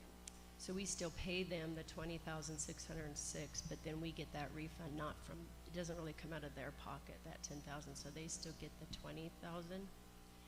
Anyways, that being said, we also are paying, they charge us $2,800 for a training with Chrissy. There's about $6,700 more on top of those dues in training. So I would reiterate, what are we getting for the dues that we're paying them? And then also I noticed that they announced recently that they have partnered with a D&D Integrated Solutions for future-proofing your learning space for COVID. D&D has experience in creating wellness centers and isolation rooms for our children. Excuse me, Trustee Pearson, is this still germane to the clerk? Yeah, only what I'm trying trying to explain is Okay. that I feel like we're getting more training from Chrissy, and I feel more trusted in receiving training from her and giving money to her than I am ISBA. That's what I'm trying to get across. Okay, sorry, I apologize. I'm not used to being. That's all right. You're Sometimes doing we great. just need to steer And then- back onto the Yeah, track. you're doing great. Okay, sorry. And then the only other thing that I give you, where in we spent $30,000 the district did. Did you guys get that paper? In 2018, $18,000 for one day with a speaker for the trustees, and another time $12,000. So $30,000 in 2 years for two times speaking, having a speaker. So my point is, I think there's been a lot of wasted money in training that I think we are getting a lot of that from Chrissy. Okay, is that it? Okay.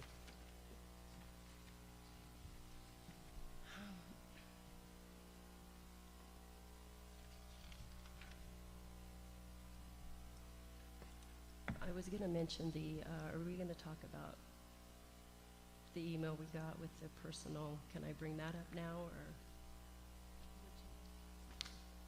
where we're having to release personal information? I guess what I want to say also, because we're talking about money spent to Chrissy, and I rely and depend a lot on somebody that I trust, because I feel if I can't trust the person that is helping me with these policies and these budgets and this curriculum, how am I going to help the community and the parents and the teachers, and if I don't understand it all? So I feel like what we're paying here is valuable. Okay.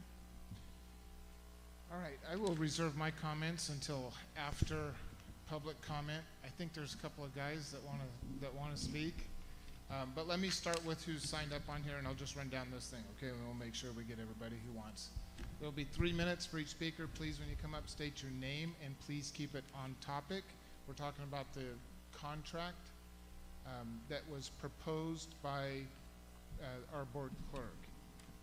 Okay, so the first one who signed up was Rex Burmester, A.U. Sorry about that. Come on up and say your name the way it's supposed to be said. My name is Rex Burmester. I live in Zone 1. Thank you, Mandy. Chairman Kirkman, trustees, Dr. Russell, thank you for the opportunity. Fix that a little better. Is that better? To address you. Staying on topic, I have everything organized. I'm ready to go. However, I forgot to mention, I also served for 18 years on this board of trustees. Thank you. And so my notes are organized, but I've heard some comments here in just the last couple of minutes and the concerns.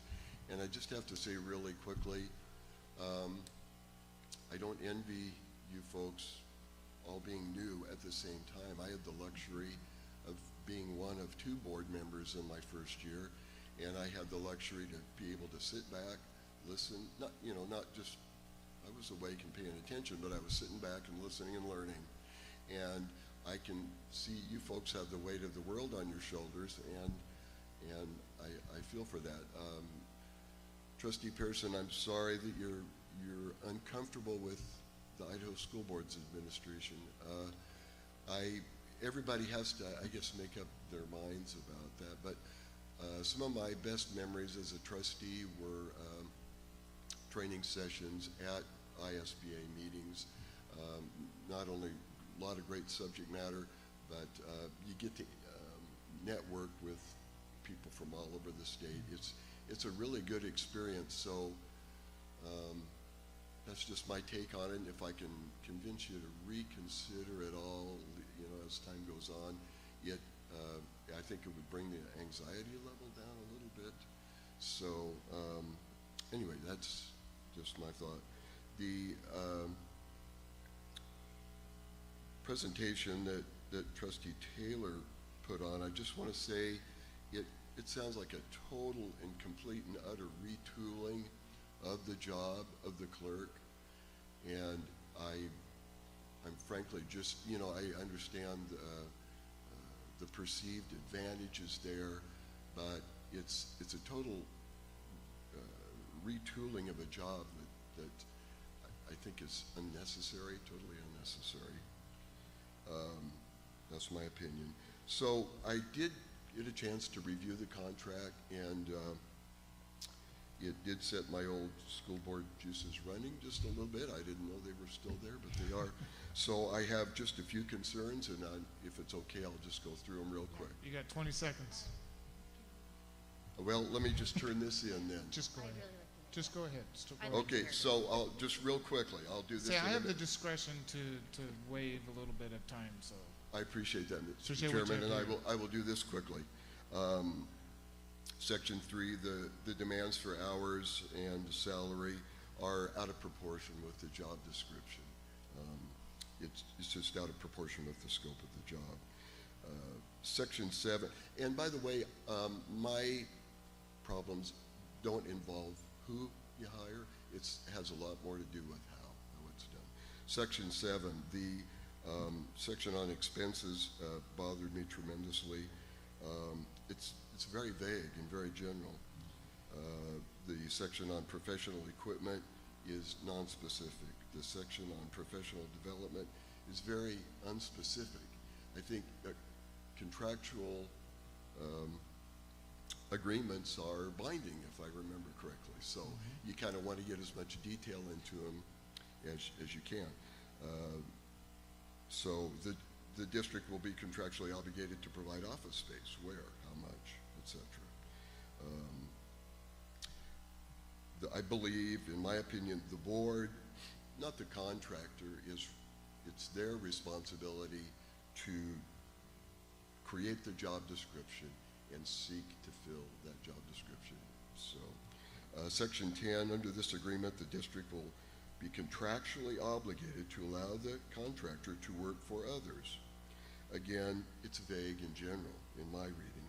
The district would seem to have no way to resolve work conflicts should they arise. Further, the contract, not the district, the contractor, not the district, completely controls the means, the manner, and the methods which services are delivered. And I think that's just abdicating a little bit too much responsibility and power, in my opinion. Section 16, the contractor may delegate duties to other individuals. Again, it's vague in general. In my experience, vague and unspecific agreements can tend to lead to misunderstandings and conflict. Further, the board, in my opinion, does not need to enter into a legally binding contract for a service that has been provided in a professional fashion and in a timely fashion up until this time. Okay. I strongly urge you to post the position. Has the job been posted? Has the position been posted? No. Nope. So It was filled according to the statute. It was filled according to the statute. yes, not a procedural I mean, issue, well, just to answer your question, yes, that's how it was filled. Okay, my recommendation would be to post it, see what you get, and interview some candidates. You can have a great selection, and so Okay. that covers my concerns. Design the job, look for the right person, and I think an ISBA, again, if I can convince you to re-examine your opinions there, that would be good. Thank you for your time. Thank you. Appreciate it. Thank you. Pete Kohler? Unless you have served on the board before, you get 3 minutes. No, I'm just kidding. No, my name is Pete Kohler. No, I haven't served on the board, but I will tell you that I do have a long history with the Nampa School District. I was an elementary teacher, I was an elementary principal, I was a high school principal, and I sat in that seat right there. And then I also was the chief of staff for the State Department of Education. So I do have some experience, some experience within there, the That's educational great. world. Can I ask what year? What was it, Greg? I don't even remember. 13, 14? I happen to have been the guy that, like Greg, was pulled in when the finances blew up for the school district. I'd hoped to retire, but that didn't happen. So anyway, I don't want to be redundant. I think everything that Rex said, I agree with. To be frank, when I pulled a copy of the contract and looked at the cost. I was floored. Basically, what in my day, you're asking the clerk for 30 hours a month to what we would, in my day, paid an elementary principal. So that threw me a little bit, the amount of money. I don't know her from Adam. I don't. So I couldn't tell you whether it's the right person or the wrong. I don't know. So I'd like to take a slightly different tact with my few minutes. And I want to go back to my experience with money and the Nampa School District. It's been a long time since it blew up, but it was not a whole lot of fun. And if the message goes out that the board is willing to put money out there that's beyond understood expectations, I don't question the value, understood expectations, then I worry about such things as bonds coming up. You live by the bonds. Anybody that tells you you don't is not being honest with you. You live by the bonds. And I also worry about the messages then that are sent to the employees of the Nampa School District. And I don't think it would be, and this is Pete Kohler's opinion. I didn't take a survey. I didn't read anything. This is my experience, over 20 years experience with the school district. It will not be understood by the employees of the school district. So that's really what I had to say. But it needs to be understood. What isn't out there right now is an understanding of why the money that's being spent is being spent. I also know the school regulations, so if somebody has a question on Title 33, I know the book inside and out. So, but thank you for your time, and I will also follow with Rex. Thank you for serving. It's an ungrateful job, and you're going to get hammered no matter what you do. So thank you. Thank you for your insight. Appreciate Thank you. Next on the sign-up sheet is Mike Fuller.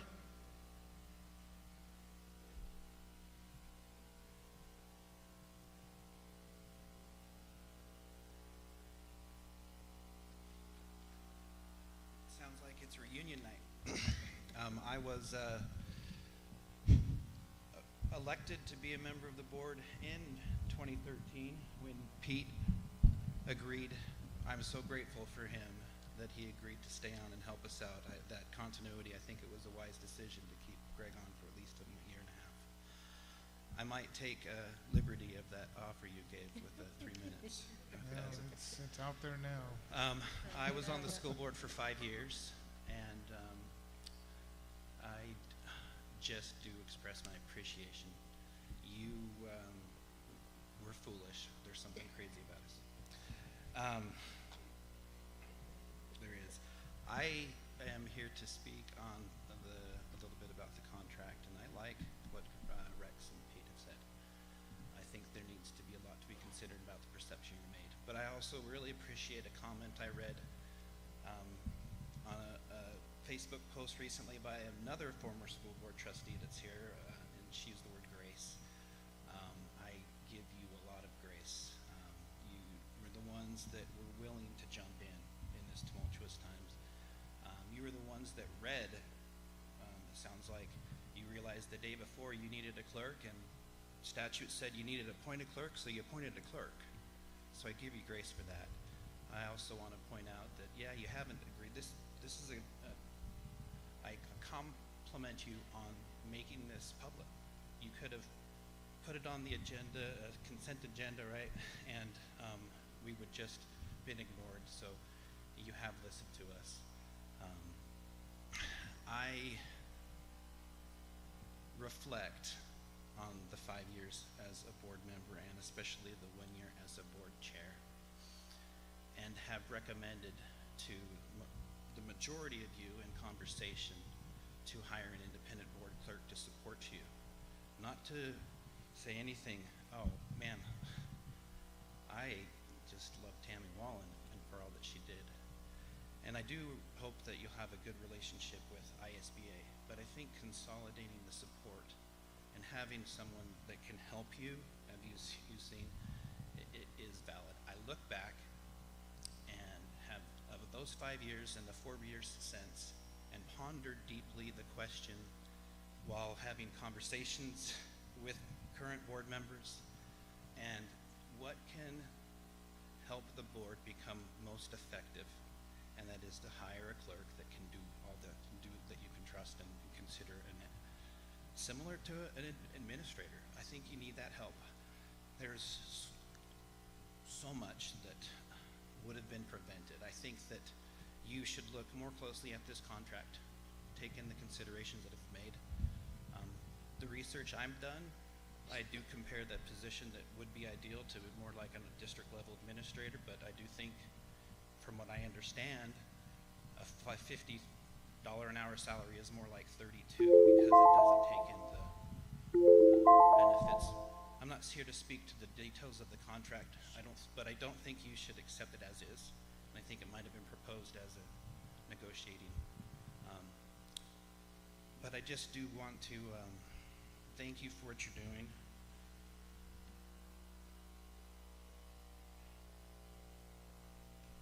And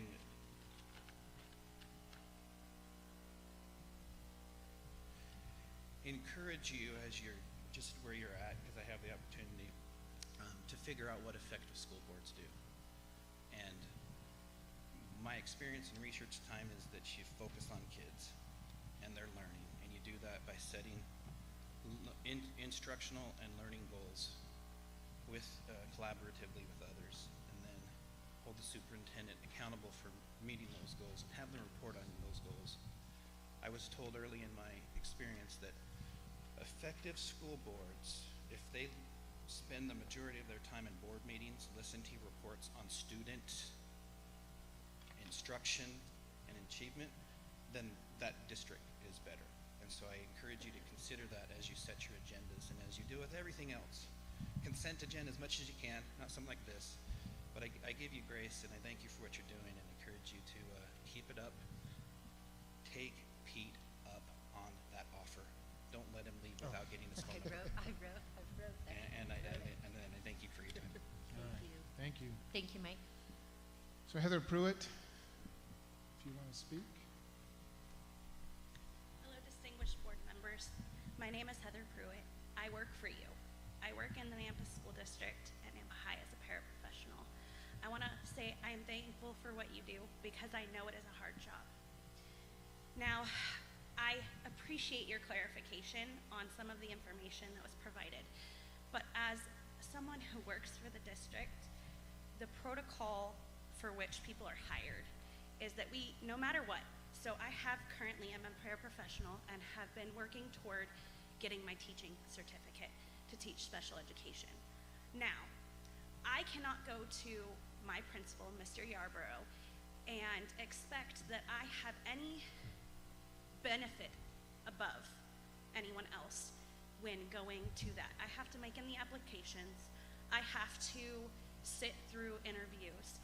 And that, I guess, is where I feel like I was caught off guard, is that there was not an open position.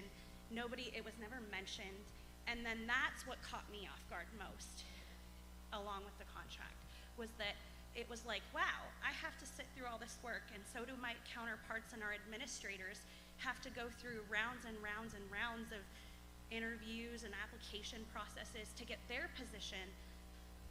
It wasn't so much Ms. Lamont, because I don't know anything really about her, and I really appreciate the clarification on the part of who she is, but that is where I stood, was that it goes against the grain, and it feels like a smack in the face to us that have to go through that process of being vetted and being given the opportunity to multiple people for the same position. And that's really what it came down to for me, is that it felt like we have to fight against each other, and even our administration. I can specifically remember 2 administrators, the current administration. I remember when that position was open, when Ms. Molino left Nampa High, and 2 of our very wonderful staff competed for the position of vice principal there. And I couldn't have picked one from the other. And I know that that was difficult, but it was like they were both given the opportunity to fight for that position equally. And that's just what I'm here to say, is that, whenever you're making those considerations, it's important to think about those things. Not from a standpoint of the legality, and I appreciate your transparency, but just from the sense of being able to unify us and everybody to feel understood, and like there's a sense of equalness for everyone. Thank you. Thank you, Ms. Pruitt. Patrick Tanner? He left? Okay. I apologize. Jamie Hazing. I get that right? Yes.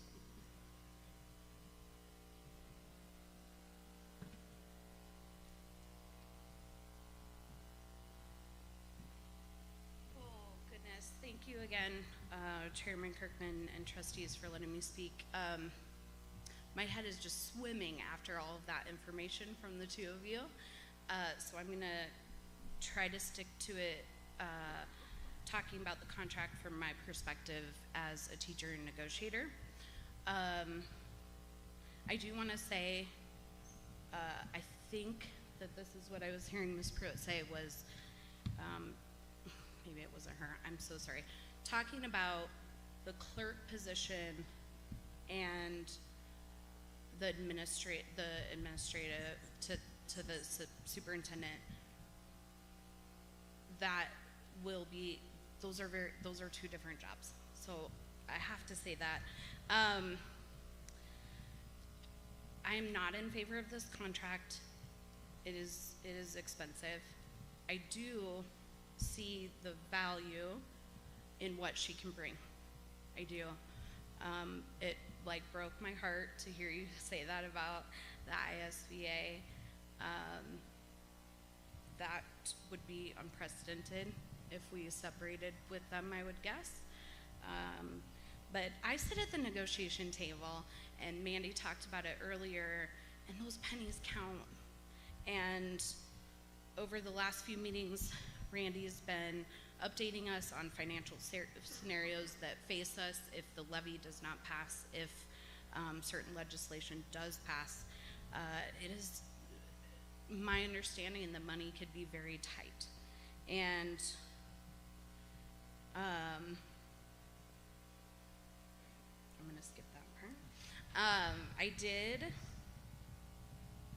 want to say that I liked what Mr. Fuller said.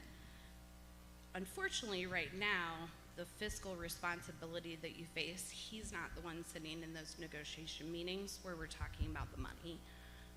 And this is a really bad time to be talking about this, because we are right to the point where we're about to negotiate our financial package. So it's kind of unfortunate that this is all happening at the same time.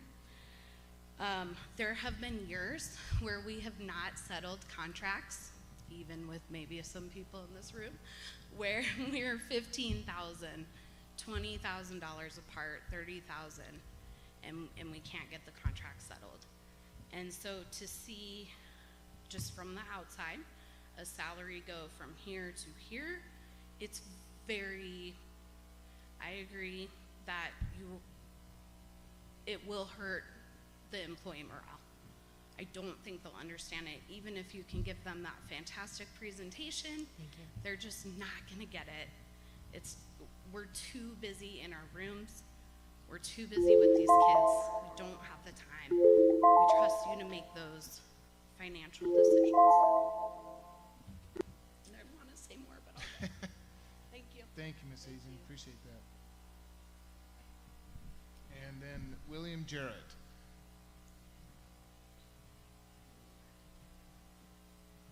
State your name, 3 minutes, and to the topic. I'll refrain from my voice projection. Sorry about earlier. It's all good. I understand the emotions. Yes. Hold on one second. And William, I want to say sorry too. I think my frustration that's coming out is more with how the media handled what was released, and I think that's the frustration. So I'm so sorry. And I just want you to feel totally disarmed. This may help you out here. Great. All of my opinions and statements have absolutely nothing to do with anything that has been published. I think I know what you're talking about. Thank you. It has And nothing to do so with I that. just don't want you to feel Yeah. that way before you present, and because I can hear that that's probably in Yeah. your tone, but that's what was difficult. But since I'm not an esteemed former anyone, I'll stick to my 3. Yeah, and can we restart that? 3 minutes for him? I'm so sorry. Board of Trustees for Nampa School District, parents, attendees, my name is William Jarrett. I am a parent of a Nampa School District student and a resident of Nampa City. I'm actually going to cut to brass tacks because, believe it or not, you did address a lot of the problems that I had, or perceived problems, I would say. I think it's fruitless and useless to do any type of character attack against Chrissy. I don't know her, as it's stated, don't know her from Adam. I also don't know any of you personally. You're appointed of people, and then you also appoint, the director, excuse me, not the director, wrong term. But still, we place our trust in you. You chose a candidate, you did it the correct way. There's an unlawful piece of that. But we still have the problem of the perception. If you can save money through training, give us that perspective. If you can save money with what you're doing, if you're going to retool her position and she fits it best, then do so. Because when my perception, if I go on Indeed, if I go on USA Jobs, if I look at any position that is available that is private, and I see a position that is currently posted that is titled the Family Community Resources Communicator and Engagement Coordinator, I understand that you may have little control over this, but this is an individual who is going to help coordinate with the community to get the private sector to put new clothes on kids who don't have them, food in their bellies if they don't have that at home. It's going to help coordinate, find them housing. It's also going to help their parents if they lack employment. It's going to help them find employment. Something that I think everyone, regardless of any type of political affiliation or belief in the news, thinks is a very honorable duty. And this is not meant to disrespect her position, who she is, or where she sits. But I think that that is a large plate. I think it is a huge duty. And I think it's bigger than the position that she would even fill with what you have brought to me. I'm not saying that disrespectfully. I will also point out to you that that job is posted if they have 11 years experience or they can fit that 11 slot, if they are bilingual and speak English and Spanish, and they meet all of those requirements. We are willing to pay them $38,472. I understand that comes with per diem benefits, but I was also a state employee. Those do help. They are great. Can you give me that number one more time?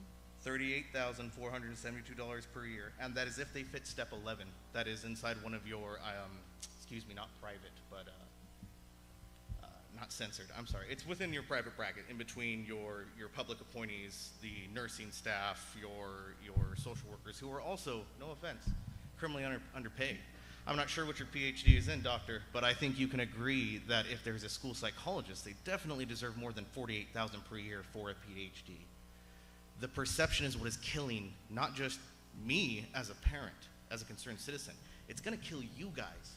Even if I'm not going to get into politics or the handling of COVID or anything. We are all here to help. Sorry. That's all. That was great. Thank you. Thank you. Thank you. Thank you. Okay, that's all that's signed up. Before I open it up to anyone else who would like to come, I just want to reiterate, if you want to say something, you feel like you need to say something, if it's already been said, I don't think we need you to come up and say that. I'd love to sit here until midnight and listen to everyone who has opinions on this. But before that, is there anyone that would like to come up and address, let me get this gentleman here first, and then we'll get over here to you. I'm sorry? Oh, hold on just a second. Yeah, you did. I apologize, but it was a different. Yeah, it was a non-agenda item. Should we do that now or wait until we close this? I would wait until we close this and then we'll Come on down. It is an agenda. Come on down. It is and it isn't, so absolutely. Never mind. Just state your name and thank you. My name's Deborah Goodwin, and I'm in Mandy's zone.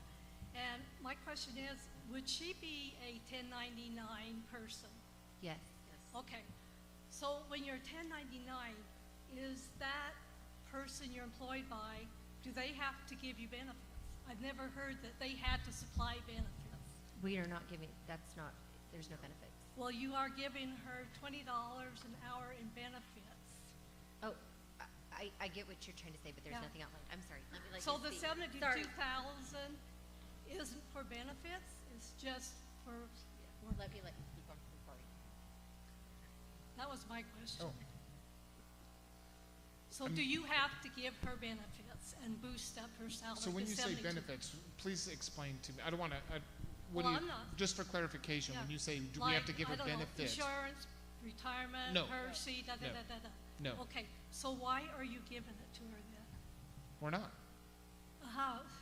According to the email that I received, she's actually getting $30, and then $20 is for benefits. I have Am I that missing email. something? No, it's a breakdown of the calculation. I think you've emailed back and forth with us quite a few times, like Yes, on I levy have. and a multitude of things. Yes. So I have no issues talking to you whatsoever. I do think that there will be more clarification given as we go through the contract to your questions. It does get difficult when we're trying to talk about that. Sorry, I don't mean to be stealing her time. Maybe we stop it for a second. So I just want to know, I Yeah. don't need any Yeah. conversation. I just need to know so you do not have to give her No, benefits. the answer is no. Okay, well, according to the emails, that's what you're doing. Okay, and then another question I had, if we're not with the Idaho State Board Association, do we still need to pay that $20,000 a year? Technically, that the amount? technically, if you're not a member of ISBA, you don't pay the dues. You don't pay that association Okay, so you wouldn't fee have or to pay whatever. that fee, it would go to her training. No. I mean, to answer your question, ISBA, if we're affiliated with, if we're association, if whatever, they have membership dues, or if you will, I don't know exactly what they call them. If not, no, we don't have to pay Okay, that. so you can break that, you don't have to pay that. Absolutely. Okay, No, that- okay, so if that money that you're talking about paid to ISB, would it revert to the clerk? No. It wouldn't? Okay. All right, and also on my emails, like you said, I wanted an amount that, was maybe left in the funds, the ESSR funds, because there's 3 levels, but they never gave me an amount. So I wanted to compare it with why we need a levy. But I can take that up with him Yeah, later, let's I make guess. sure we get that So, information for her. Yeah, we can. So interim superintendent, Yeah. Dr. Russell will make sure that that information is provided. Okay, I'd like the amounts of what is left and with the supplemental levy. Okay. And, because it sounded like you didn't know what amounts were left. Oh, there's my time. Oh. Well, But that was if you have basic. something else, that's fine, because I took some of that time I did also, as and I want well. to make sure that. No, I don't want to, Wanna there's make a sure lot of you're people asking. wanting to talk, so. Okay, got it. Thank you. Thank you. Sir.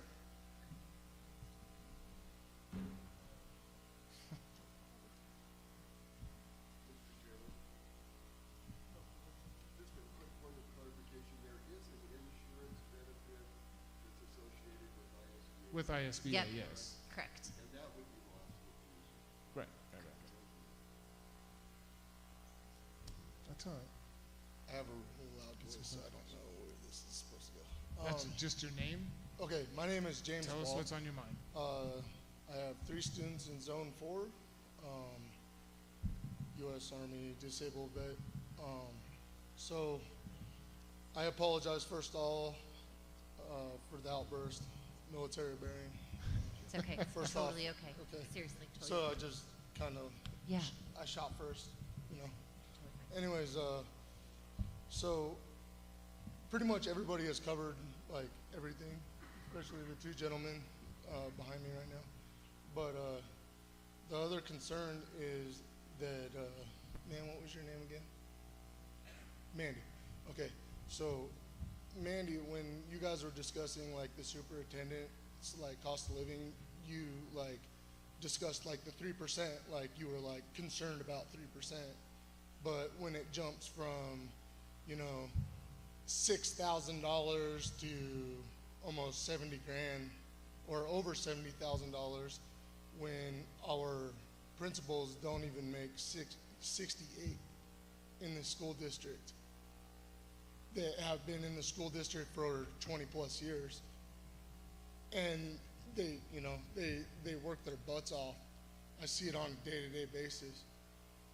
And have someone, you know, make that much money to me, you know, is, I don't know, that just like made my jaw drop. I wasn't even planning on speaking tonight, but like hearing the explanation of it and then having the other explanation of a completely other position that wasn't even being brought up. Also, the other point of having the, I didn't even know there wasn't a job listing open.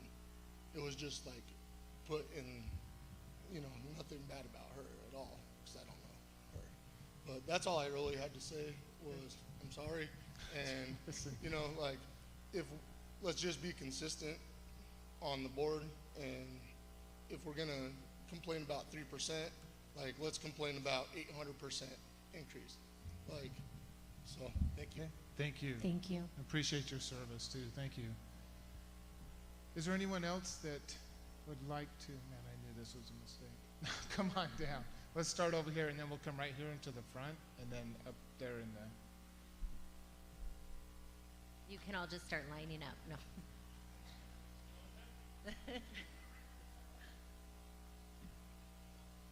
And as he's coming down to the podium, I just want to reiterate, you know, there is in the policy, and correct me if I'm wrong, Trustee Simpson, but there is a policy, and I think it's even in statute, that, you know, we don't have to take public comment at these meetings, but it really is important to me, and I think it's really important to the board to hear. Ditto. I've got a notebook full of public comment, but I really want to hear also from you guys. So I know that I would get tarred and feathered by my fellow trustees, but I'm willing to be here till 3 or 4 o'clock in the morning. Ditto. Not just kidding. It was just, but anyways, I do appreciate you guys and those who, so. I want to express that appreciation as well. And Chairman, Board of Trustees, I do appreciate, I did not sign up, so I appreciate it even more. Yeah, absolutely. I have probably a comment, suggestion, and a question. Sorry, state your name. Alan Malone. Thank you. I do live in Zone 4. I didn't know that until so long ago. Ms. Simpson, I got a question for you. Math teacher, what grade? High school. Oh, And geez. I'm married to a high school math teacher. When I heard the comparison of 40 hours a week and 185 days as a point of reference for comparison of salaries, that doesn't come close, does it? No. No, it doesn't. Everybody knows that. That's the problem of It perception. doesn't, I'm sorry, clarification, I didn't hear that. It doesn't compare 40 that. hours per week and 185 days a year does not come close to the number of hours teachers put in. It doesn't come close. And that's the problem with perception. It's not just the salary difference, it's the perception of our teachers are treated with disdain from their perception. We have to be careful with this because I can tell you many teachers that are my friends feel that way right now. And they're looking and saying, what is Melba doing right now? What is Wilder doing? Where can I go find a job somewhere else? It's not just about levies, it's not just about the funds that we're trying to get into our school, but it's about retaining quality teachers. And you're going to lose them if you treat them that way. Unintentionally, but part of the due process, due diligence mentioned, is to investigate what they're doing. Learn how teachers educate and learn that process. Because right now, I think you have a false misunderstanding about that. So that's my suggestion as well as a comment on that, and I thank you, because I think that's an honest answer. Okay, thank you. This young lady right here in front.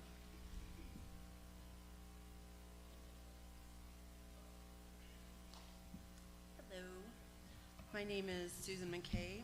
I've been an employee of the Nampa School District for 17 years this year.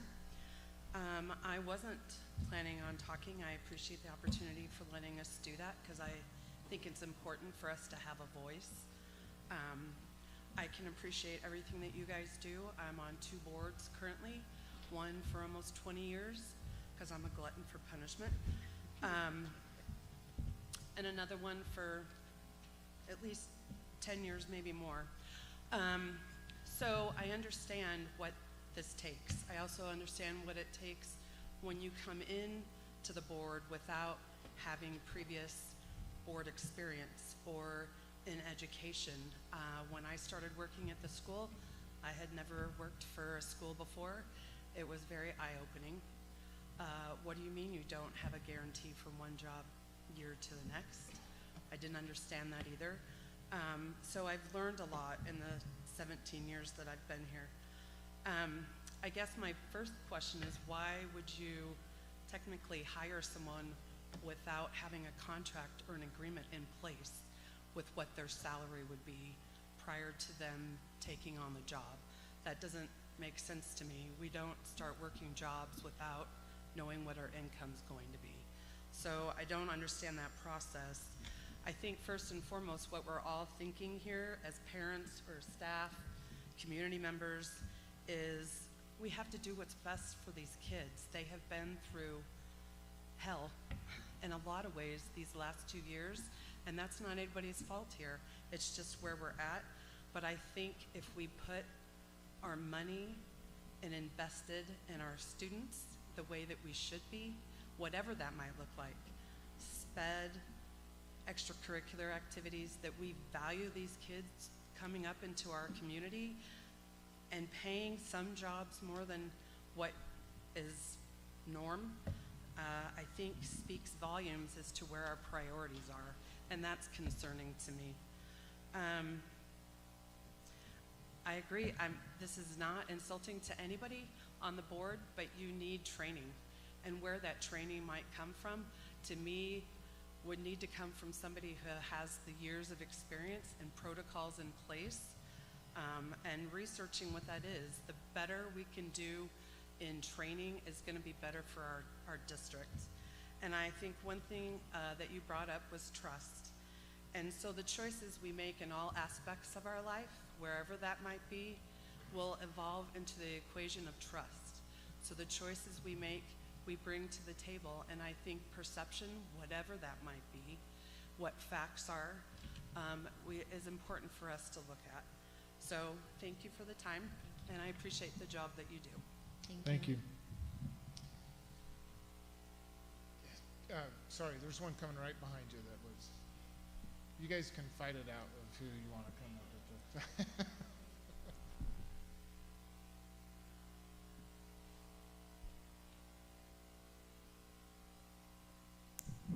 My name is Tyler Zimmerman. I live in Zone 2. Just wanted to say thank you for giving me a chance to speak. Never got a chance to send an email to request first. But my big question, and I wanted to actually ask you, because you mentioned there was some false reporting. I wasn't able, because the job wasn't posted, to see what her position requirements are for the clerk. So if you could give me a quick rundown of that, that would be awesome. Well, this is just for public comment. It's not back and forth. You Okay. know, so we can certainly provide. If you can answer afterwards, that would be greatly appreciated. Because at least from my perspective of a clerk, it is taking minutes at meetings, updating the minutes, making sure they're posted, readily available, as well as updating any public records, record requests, anything like that. And so it's really hard to justify the financial implication of that high of a wage when the median wage in Boise, Idaho for a full-time employee is $51,000 a year according to Indeed.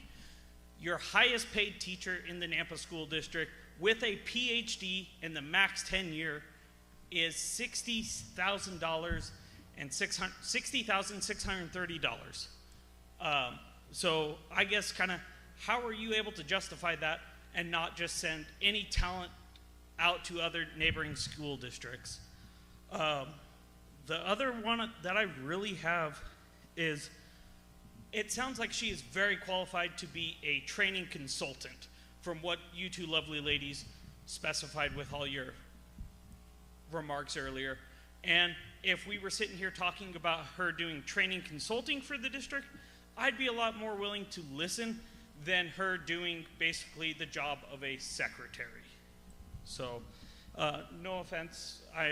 I've taken meetings before. I've taken minutes before. Another good thing, since you guys are new, I would recommend reading Robert's Rules of Order for Parley Pro. Seems you're a little rough on some of the order, but outside of that, that is all I have to say, and thank you very much for letting me speak. Thank you. Thank you.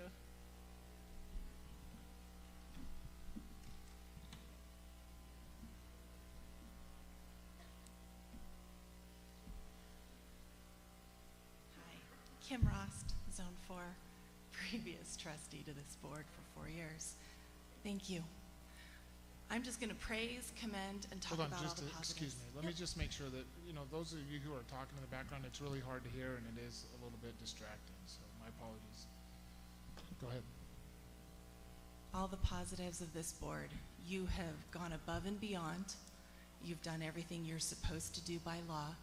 Thank you for the very, very in-depth presentation that you did to explain all the emails. I'm familiar with how many emails you get and how many questions and how much there isn't that understanding. And the amount of patience that you've shown and transparency in this meeting tonight is far and beyond probably what I did in 4 years in your seat. I hope that everyone that is continuing to not understand some of the positions and things that you're discussing tonight, I hope they go back over that presentation and see that. I want to say that in my time as trustee, I did advocate for a full-time board clerk. I know Trustee Simpson and I came up with many ideas that we hope to do for community outreach programs that we weren't able to fulfill. I hope with a full-time board clerk, you're able to do those things so that many of these folks can see the positive and the good that I can see you want to do. You are taking so much time and transparency that you don't have to do. You didn't have to do all of this here. And yet you've done everything in full compliance of the law, as you should. Your board clerk will absolutely guide you in forming your agendas, forming your meetings, where you go, what you do, what you concentrate on. They are vital to your position, to what you do. So I hope that you continue down the road that you've started. It was something that I had hoped to do and never was able to. The job description got started 2 years ago, so that's been complete. When you get to that point, you get to concentrate on students. And that's really why we're all here, why you're here, and why we do what we do. I'm going to concentrate on the positives, so my best positive comment will be, I believe that with where you've gotten set up and with Chrissy, having worked with Chrissy, that you will hear a lot of, yes, I can do that. Yes, we can get that done. Yes, I can put that program together for you. That would be a wonderful positive that I would love to see, and I do believe that you can get accomplished with Ms. Lamont and with everything that she can bring to the table for you as a full-time, independent board clerk. Thank you again for all this time and for everything you're doing. Thank you. Really? Okay, come on.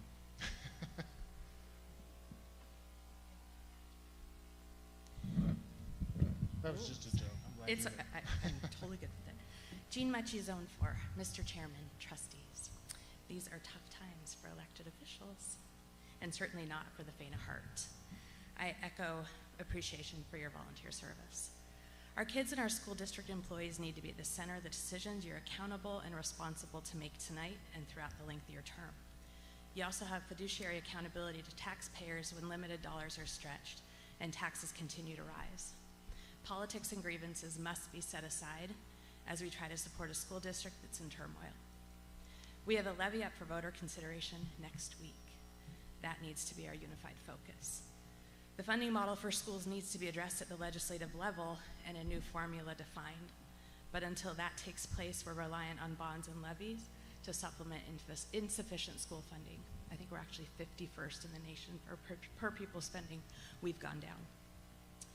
As a former Nampa City Council member, we had responsibility and accountability for a budget in excess of $300 million. We often had 600 to 700 page packets to read for meetings every 2 weeks, a large number of meetings to attend, and a high volume of emails to read and respond to. I had to ask question after question after question, seek out experts, and understand that it was incumbent upon me to learn from others and often on my own.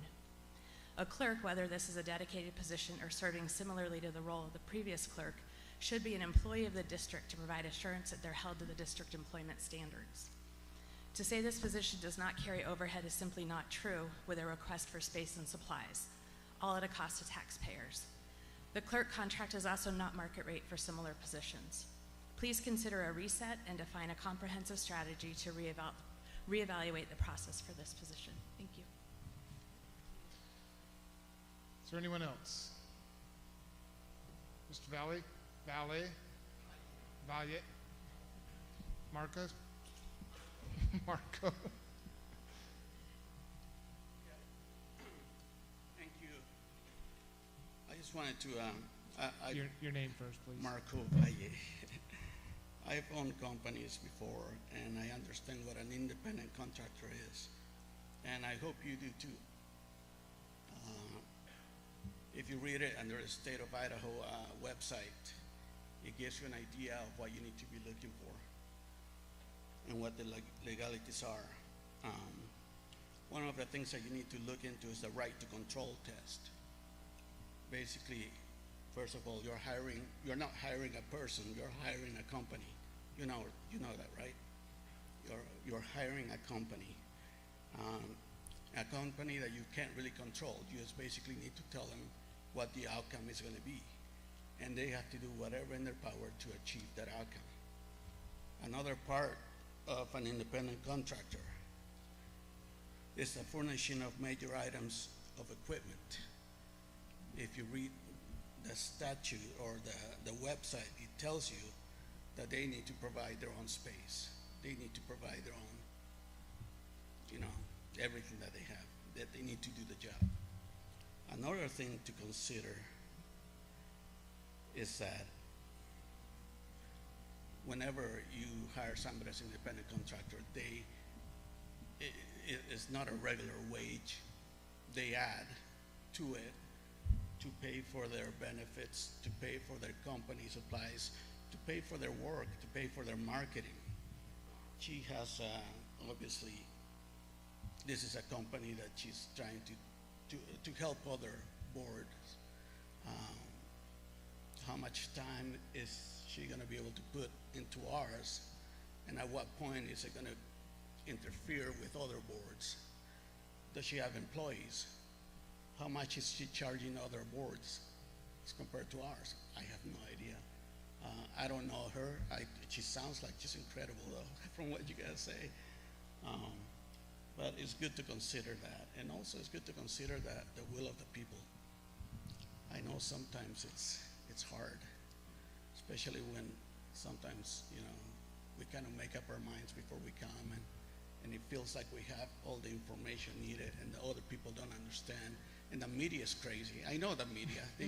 They twist. Shh, right? They're here. Oh, I don't care about the media. But I will tell you that sometimes you got to swallow your pride and say, okay, sometimes the information doesn't matter because the person's already tainted. And when the person's tainted, it causes more problems than you want to handle in the long run. But you guys make the right choice because you were elected to that. Thank you. Okay, thank you, sir. Thank you. Anyone else? All right, seeing none, I'm going to make some comments. And going through all of these emails, appreciate everybody's comment. I appreciate you being here. I love this. I love getting public input. I love hearing from you folks. I can't say I love, but I do read all of the emails that come in and appreciate it. The taking the time, the passion. But there's a lot of questions that we're asking these emails that I want to make sure that at least we're attempting to answer these. So I'm just going to quickly run through some of these. A lot of them have already been answered with comments and discussion already. But there's one that came up a couple of times, and Brad, I'm going to direct this to you. Idaho Code 33-508. Now, I'm looking at this code here, duties of clerk, and a couple of things that came up here, and just for clarification, has to do with the superintendent shall serve or appoint someone to serve as public records coordinator. But I don't see that quote in this statute. Do you know where that might lie? Unfortunately, I don't have my code book with me, and I don't have the entire volume memorized. So I would have to see 33-508. Okay, I just wanted to make that, maybe we can talk about it later. It's not that big a deal. Later. But again, once again, the question was brought up, so I want to make sure we're at least addressing some of these, even if we can't get specific answers at this point right now. I do question district employee versus independent contractor. That was addressed. Man, a lot of these are just. I love that somebody had sent an email and talked about trust, and she quoted, or he quoted from a book that I'm very familiar with called The Speed of Trust by Stephen Covey. So I appreciate that, because I love that book. Made a lot of comments on that.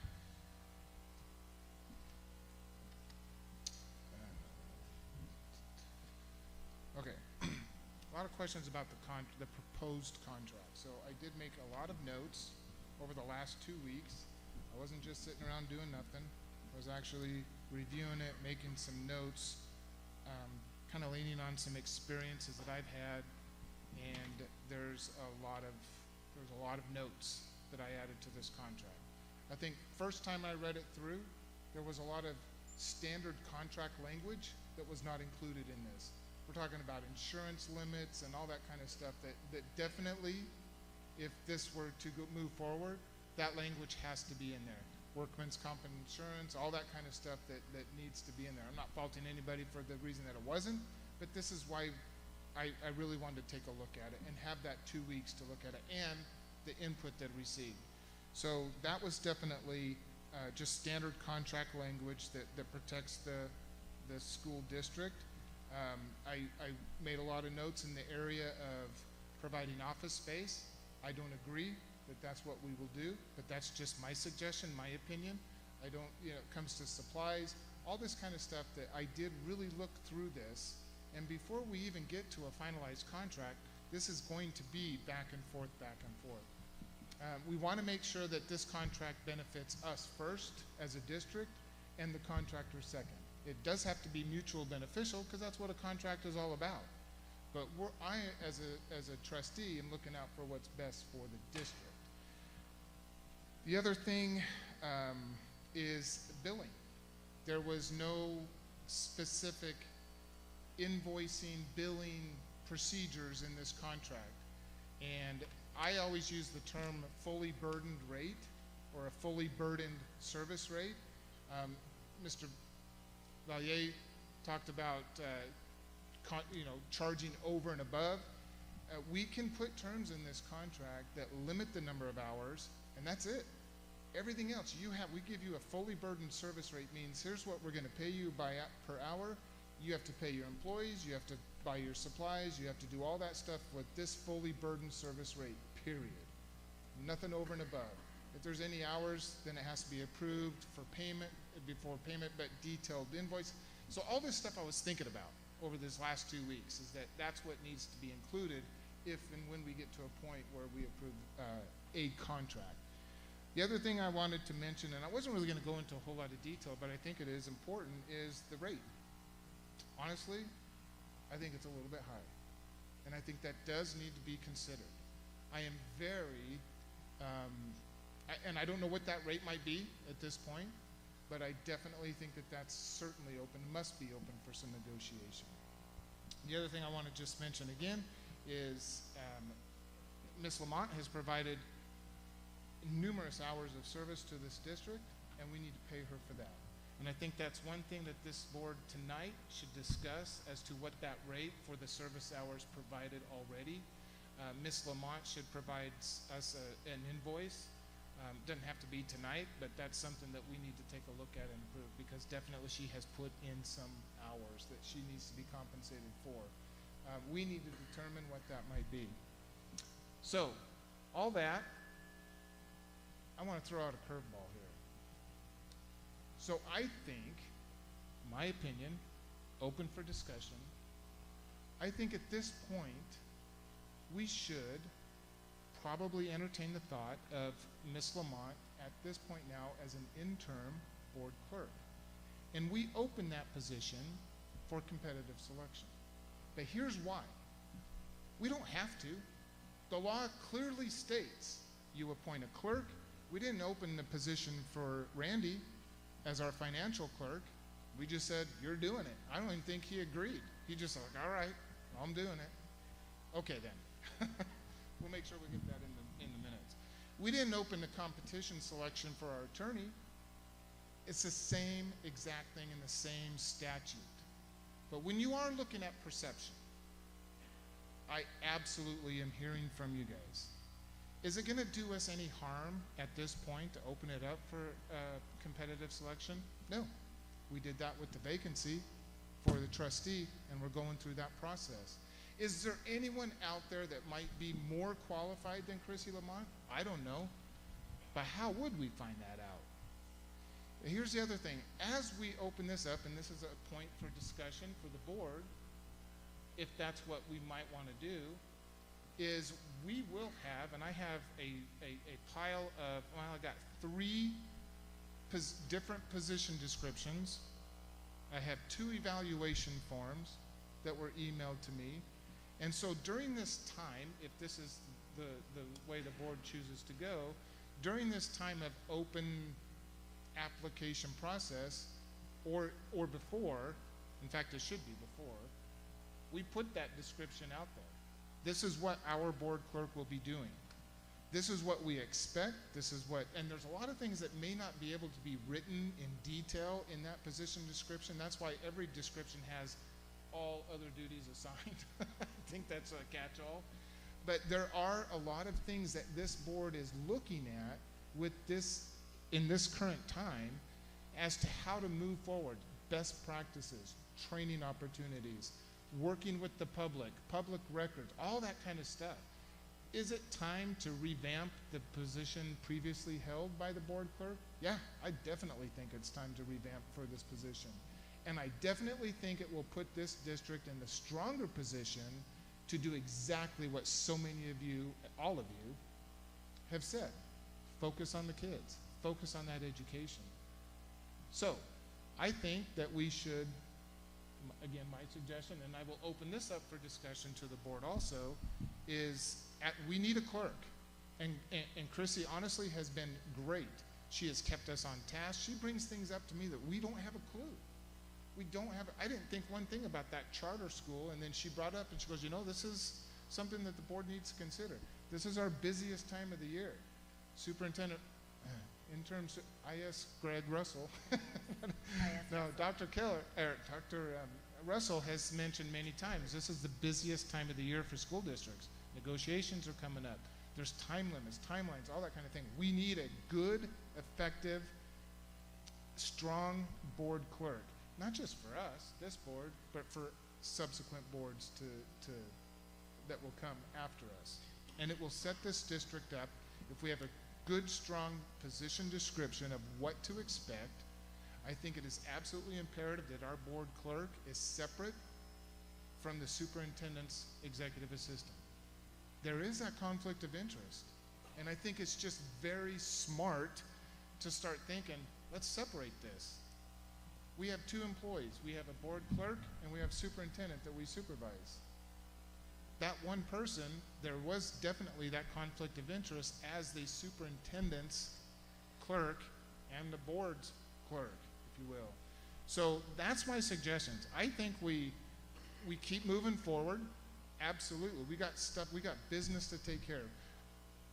Trustee Pearson has mentioned many times however many meetings we've had. I've lost count. I just think they're fun. I'm a nerd at that point. But it's to do the business. But we've got to get moving. We've got to get moving. So I think my suggestion again, interim board clerk, that would take a decision from the board to move that to an interim board clerk. Krissy serves in that role. We need to have a wage to pay her for what she has provided in service and what she will provide in service for the next however long the board decides. We do a really good, solid position description, which I'm sure Krissy will help with, as well as ISBA and whoever else wants to send me a job description. It seems I've been getting a lot of them. And then we open that up kind of similar to the same process that we did with the vacancy. and we do interviews, and you know what, and Ms. Lamont would also have that opportunity to interview for the position also. Okay? So I will open that. I hope the curveball wasn't too curvy. Chairman? But yeah. I feel like there's also an elephant in the room that you haven't asked me what I would recommend, because we haven't really negotiated this contract together at all. You asked me to put a proposal together. No one else has asked me how I figured that out, or if I'm willing to negotiate, or what my recommendation would be from this point forward.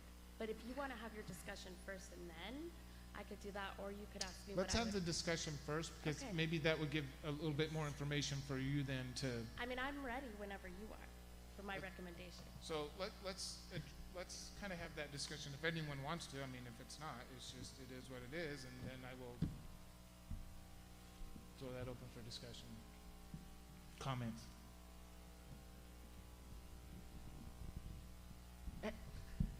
Anyway, I'm looking down both ways, so. Okay. Whoever wants to, I can't see Mindy's face, so I don't know if she's going. All right. Are you going to go? Go ahead. Me? So first of all, I want to thank the previous trustees that show up. It really is so helpful to have you guys here. One of my biggest struggles the last few weeks have been the really just tainted feedback. So it's so difficult when we get feedback and it's not necessarily even applicable to what we're doing, right? But you see that perception. It never helps. You know, you never know what the media will pick and choose to cover, and you never know how that narrative or how that due diligence will be. Most of the time it's, you know, I'm going to press with this in 1 hour, and then, you know, on the back end of it or on the back side, we're really seeing what the effects of that can be. So, like I said, I do believe, and I agree with so many things that the trustees had said in going through the contract, there are some things that we need to really clean up. Jeff pointed a lot of those things out when it comes to being specific about devices, being specific about, you know, we know she needs to be in the district office. I would preference that she have a device similar to ours just for security and other things. But I do think more discussion has to be had about the issue. One thing that's become present for me in the last 2 weeks that has never been there before is trust. And it primarily is the way that the letter was handled in going straight to the media. It's why I pointed out that timeline. That was really difficult for me because that's not communication, that's not even healthy communication, and that was linked to the ISBA for me. And so that was really tough, and I have never questioned that prior. But from start to finish, and then to receive that ISBA President 2018 letter, in comparison to that just a few days later, it really gave me some room to ponder. A lot of things have changed in the last 2 years. We live in a completely different world. And I think that we're all waiting for a normal that will never come. This is a completely different position post-COVID. We live in a completely different world. I think that for the last few years, we've gotten to see what education does when it's institutionalized, if you will. The master contract was so eye-opening for me because teachers have 2 options to move up: more school, longer time, right? And what's difficult is, you guys, I have been working my ass off in this position. I am in a school 2 to 3 times a week, a different school, meeting with administrators, meeting with principals, and you guys, some of these people are just beyond brilliant. I mean, if you could see some of the things that these guys do, and I think I say this every time because every time I meet a new one, I'm just blown away by what these principals do. It's difficult because what happens when we're all education and no community, it's that lack of business acumen, which is why my presentation was so specific, because we continue to talk about salary and not cost of an employee by the district. So it's difficult to even have this conversation because these are not apples to apples comparison. And I had always hoped that educational news would educate. So when I was running, one of the biggest things I talked about was community education. And as a matter of fact, I remember getting into a pretty big conversation with one of the teachers in my district, and he was like, you know, whose job do you think it is to educate the public? Well, really, it's all of our job, right? And so, like, when I'm reading all of the emails and I'm getting them, to me, I'm thinking to myself, we need additional education. What's hard is how how do we get that to the public en masse so we even understand what we're dealing with as a whole, so that we're getting what I would consider to be relevant feedback? That was probably really long-winded. Am I still on topic? Oh, yeah, I'm out of time. So it gives me a lot to ponder when we go through things like this. It gives me reason to pause. Trust, even more recently, has become a little bit more apparent in going through this, even with, you know, the only person, I actually didn't know that Paula had resigned until I read it in the news. That was tough. And I didn't know, you know, when I'm going through this due diligence and see that Tammy had resigned in December, and I didn't know until January, and I'm just being honest, it's tough, right? It's so hard in this position now because it is so political. And regardless of whether or not we are making it political or we continue to, the amount of accusations that I get about ideology, it's just insane. It's so difficult when we read, you know, we want somebody who will care for kids or cares for our Spanish community. This afternoon, Greg and I were doing a podcast, a brand new Hispanic link into the community that this district has never had before, that I provided, right? I have reached out, the woman who campaigned against me to come to a lunch and learn, endless nights of all of these things, and it's so tough because I took this job so we could make a difference for kids because, man, I think that they're the most worth it thing we have. It's also difficult when you take a look at the fiscal impact that untrained boards and dysfunctional board and superintendent relationships in general has caused. Because what's wrong is that there's never any conversation like this that occurs. It's us or them, and it's, you guys were just one community, just one. So it's tough. I mean. So is there any discussion on, like, the I'm trying to give my thought process because it's hard, right? Like, I love what you're saying because I think perception is a lot. What's difficult is we continue to be led by solely perception and not reality. And it's difficult if we're going to stay in those perception modes, then are we ever going to deal with anything real? I have been dependent on Chrissy not because I'm not prepared, but quite the opposite. I'm overly prepared for this job. I watched these boards for the last 2 years, and the second that I was in and sworn in, I couldn't wait to get into schools. We don't even have protocols or procedures for the things that I'm trying to do. Greg multiple times has said, has anybody ever done some of the things I've done in your time as a trustee? Have I done some new things that, yeah. So there are just things here that we're looking to do because post-COVID, this is a different game. You know, like, and I don't mean game like game of life, I just mean it's a different role. So I love what Jeff is saying because I've heard, especially the teachers and the secretary that got up and talked tonight, right? Because it's that perception or that parent who, I think he'd left, where he said, you know, I read that in the paper and it just startled me. And that's what papers are for. That's what they do. We can fight it our whole lives or we can accept it, but I would wish that we had a community that could rise above it. And instead of getting accusational emails, we got questions, right? Instead of somebody sending us questions so they can look for the fault, questions so that we can empower you with what we're going through, what we need, and what we're doing. You wanted a board to be effective, and I brought up the $72,000 a year salary because that position is for one. We are 5. And so it's difficult to not look at the salaries that others are getting and decide how we will build this, but I would agree we're looking for something different. Sorry, lots of thoughts I know, but I also appreciate public comment because it's so helpful. Trustee Simpson. We spent a lot of time not talking about the board clerk agreement, and this is what's on the agenda. I'd really like to focus in and talk about it. I get it. This job is hard, and I could have told you coming in that there's going to be a ton of educating that you're going to have to do, but I feel like we're fighting the media and we're fighting the emails and trying to answer the questions in a big format. I have no problem with that, but if we could in the future, if we're going to do that, can we put that item on the agenda and have presentations in there ahead of time so that the rest of us can be prepared and see that, and so that the public can see it and be prepared as well. But I really want to get down to board agreement and what we're doing. And I know, Jeff, that you're suggesting something. I don't quite understand it, so I can't quite get there.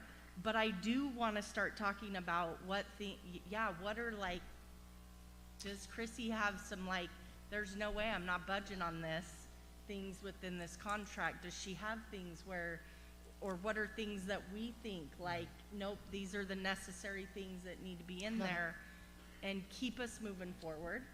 I don't know necessarily. I worry about restarting this process and hiring out when you have an interim board clerk helping write the job description for the job that she's probably going to apply for, like conflict of interest, right? I mean, there's all these things. But she doesn't have to write the job right. description. Well, here's what I'm saying.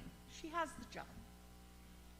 And people may not like how it was gone about, but as Brooke educated everybody and let us know, we have successfully, right, appointed a board clerk. Yeah. And I agree with you. Payment, there is an expectation of compensation. Yep. Regardless of the amount that was there in January. And so I would love to get into that piece, and let's discuss that and see if we can come to somewhere. Because Chrissy may walk out of here and say, and the four of us are crazy, and she can't agree to any of that and just wants to be compensated for her time thus far. And please don't put those words in Chrissy's mouth. Those are Mandy's words, right? But yeah, like I really want to hear from Chrissy. Like, are there things in here that are definitely negotiable and can stay or go? And what needs to stay? And where is the hard line on those things? If I can put you on the spot, Chrissy.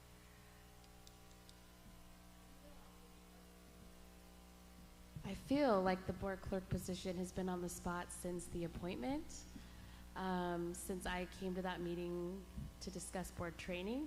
But I wanted to show, once that happened, I could have just walked away because I was there as a patron and also a resident of Nampa. I don't even know if anyone actually knows that part, but I think they should after looking at all the documents. I could have walked away that night, but yet I showed up just to watch a meeting, also be there for board training, but also, oh, yeah, I've done that. And yeah, I had my laptop, and what did I do? I sat down, and I did the job because that's the person I am. I don't walk away. And I felt like I did an interview in front of the entire community along with that, and again tonight. So I can be put on the spot. Is there any other questions prior to me just jumping in? Trustee Pearson, did you have something? I just want to make a comment in regards to, listening to everybody today, which I really appreciate. That was one of the changes I wanted, and I'm happy to see it, that everybody's able to comment, because this is all of us in this together, and it's not us against you. I want to hear what everyone has to say. That being said, I think that there's been a misrepresentation or understanding of Chrissy. I think she is more than a board clerk, and I don't know if maybe we can rearrange that title or how you would look at that, because you are doing more than taking minutes. I mean, you are training and consulting and advising and helping us learn how to start committees so we can get parents involved. And so there's a lot of things that are beyond, I think, what a lot of the public believes. As legal counsel said, he does not have his code book in front of him, and neither do I. But I do believe in the code it does say that the board clerk functions to meet the needs and the discretions of the board's wants. And so I think the board clerk description is always going to be a live document, depending on if you are an experienced board team, including your superintendent, and if you're a brand new board, and I keep saying brand new, and I don't want anyone to think that means, oh, you're only brand new because you have 3 new board members with a potential, well, and I'm thinking you might have a new one in March, so 4, but you are a brand new team altogether. So that's also another thing, and you're functioning differently. And so that would also be different with meeting those needs. one of the things I would recommend, no matter what direction we head after today, is part of my process that I included was board clerk evaluation. And I have been trying to get boards to do that for quite a while. And I see Mandy smiling because she's like, I've heard Chrissy say this a lot. Is no matter who is in the seat, but I would recommend if you go with me, we are going to be doing an evaluation process quarterly, whether I'm here that long or not. We set goals. I gave you a sample. But then also, guess what? We're going to do something that no one has ever done before. We're going to report back to the community because guess what? We have already aired out everything in public to build trust and transparency. So why not do the evaluation report back as well each quarter? And then you can see how to build that description if that's the route you go. But either way, we're showing the effectiveness and how we move forward. I will say having 5 new board members, so I'm going to clout Mandy's 5, it is like herding cats.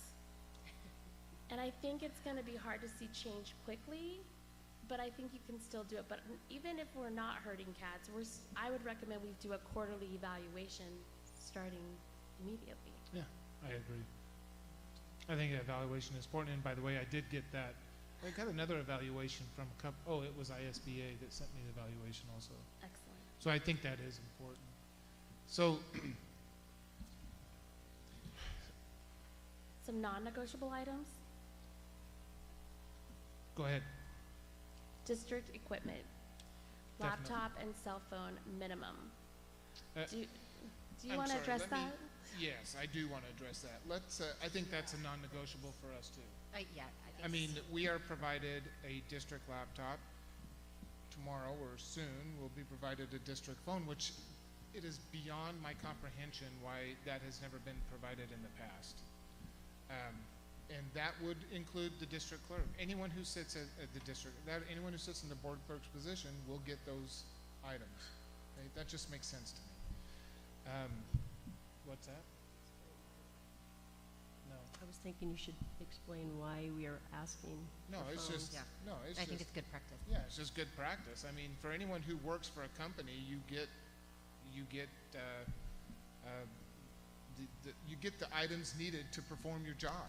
I mean, that's the way it is. Yeah, I think you So- gotta be careful though, because you'd have a lot of teachers and a lot of support professionals that work for this district that would say they don't get what they Well, need. I But there's mean, a deeper, I there's a understand that. deeper meaning, and I do think it's important because everything we do as trustees Thank you. is public record. It's the That's public what needs record, to be it's the stated. open meeting, Correct. it's all that kind of, that's the communication Correct. of why it is imperative for board members to have the equipment that they need. And that includes a board clerk.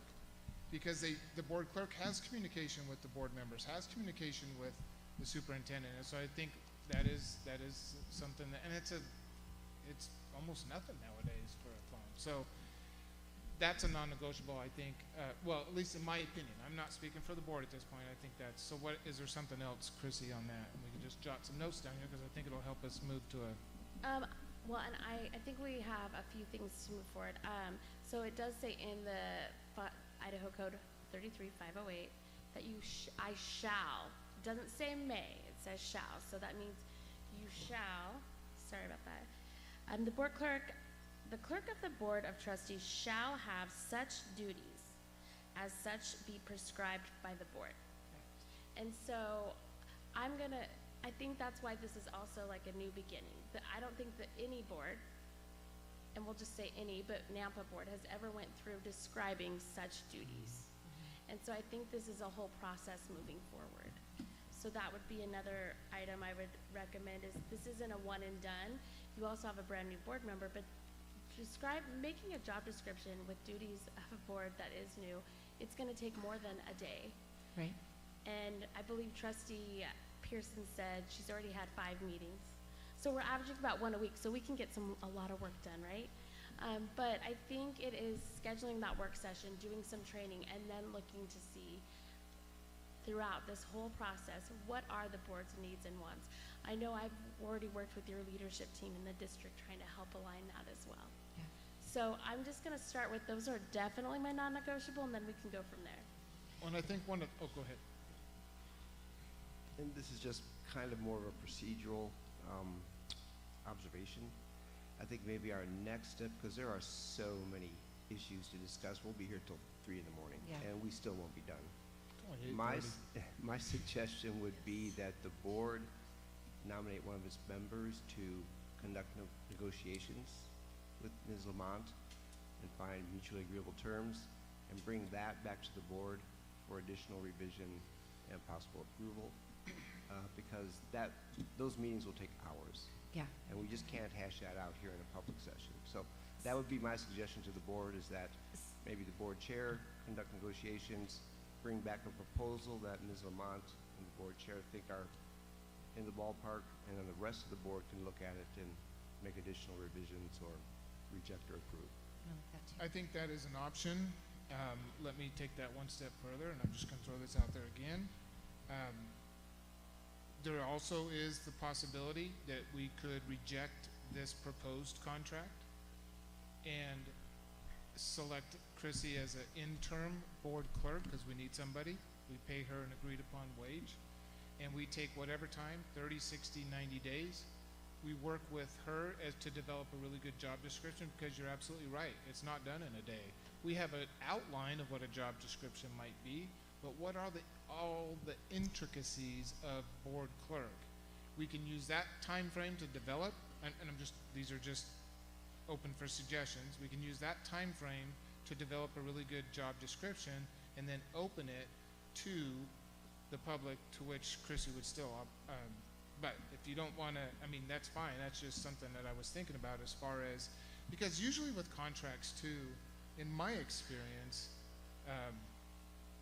it is the person, it is the contractee that kind of puts out the information. Here's the information that we need someone to provide us, or a company to provide us. Obviously, in this situation, as a district, our needs are, we need someone to fill the role of a board clerk. Here's what we expect. Give us your price. Can you meet this or not? Did you need to say something?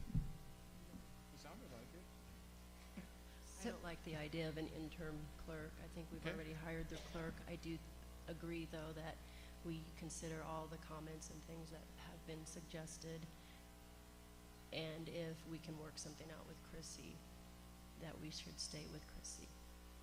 She has put in a lot of time, and I don't think that we need to search for another clerk at this time. And with her contract, she has stated that she's a contracted for us, that we will be doing quarterly evaluations to making sure that she's, fulfilling the duties that we need her to fulfill.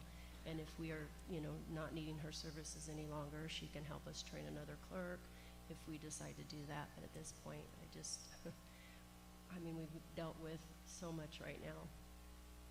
3 resignations between the last clerk, the superintendent, the trustee, a new interview. Krissy has helped us a lot, and I would be against that. No doubt. Please understand me. I'm just throwing options out there, because I think we're not. So these are just options to consider. So I appreciate the comments. I love what Brett said. I love what Brett said, because I agree with you. I think that now that this has been put out to the public and we've gotten some information back, and we put more information out, this may not be the last session, because we have no clue what will happen in the news tomorrow. So just so we're all clear, I don't know. Thank you all for staying. But I like that idea. So what I would love to talk really quick, because the one thing I agree with is that I agree that we need to take a look at fine-tuning the contract, and I think that we need to also get Krissy paid, and that puts us back into that wage amount.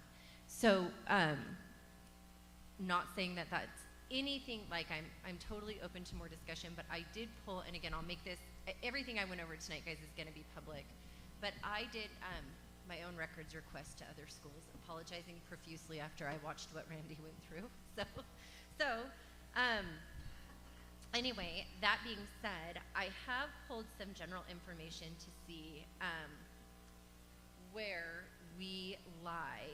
There was an email that came early on, which is what gave me the idea of the presentation, and it really talked about the average hourly pay for Idaho School Board clerks, and then our 3 largest districts. So I'm going to read this as it is, and again, because I use this, it will be made public, But the average hourly pay for Idaho School Board clerk is $25.61, and they work around 20 hours a week according to a report by the State Department of Education. Clerks in larger districts are often paid more. In Idaho's largest district, West Ada, the clerk makes $36.19 an hour, and in Boise, Idaho's second largest district, the clerk makes $32.63 an hour. Nampa is Idaho's third largest school district.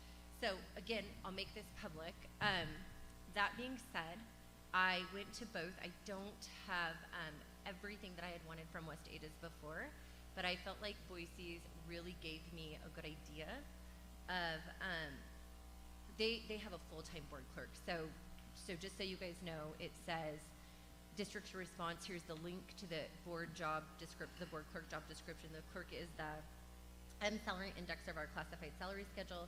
The position includes 7.5 hours a day, has a 244-day contract. The current rate of compensation for the position of the clerk of the board at this time is $32.63 times 7.5 hours per day times 244. They then provide us their salary index. Again, I'll simply make this all public for everybody, but with that salary index, knowing that this all includes a full benefits package, it goes all the way up to $40.75 an hour. So knowing that it's, again, we are contracting Chrissy, I would agree that the things that need to be provided need to be within like the privacy, you know, what you were saying there, I totally agree with that. But that being said, it puts us back at that, what wage do we want to be at knowing that she's being 1099'd, because we have to look at fiscal cost. So when I look at the contract, could we play with hours? Are we looking to change the job description? There's all those questions that come up, but those are some comps to throw out that are actual comps. And then again, tying back into my presentation, because I was able to get what those salaried wages were. And then again, I'll spell out what the benefit package is, because we are forced to look at cost to the district for each person. Just saying that. I know that teaching is like I know that we have teachers that stay all night long. I would tell you that Chrissy has been I have energy, and I am telling you, Chrissy matches that energy and that drive for change, and she matches my step day by day. She is available in this position. I can't always just call at noon. I have so many things going on. It might be 9 p.m. before I can actually call so that I can get to what I need to do and get some questions answered. So I feel at this point that Chrissy has been more than my expectation of this role, and I do believe that it could become something that it has never been before for Nampa. Agreed. Do you have a suggestion? I would rather that we talk about it. Like I said, I've done that wage calculation and comparison. West Ada is making $36.19 prior to anything. Boise's $32.63 prior to anything. The $50 an hour, just because we have to talk about it, really comes down to if you looked at a benefits package. If, again, these aren't perfect calculations.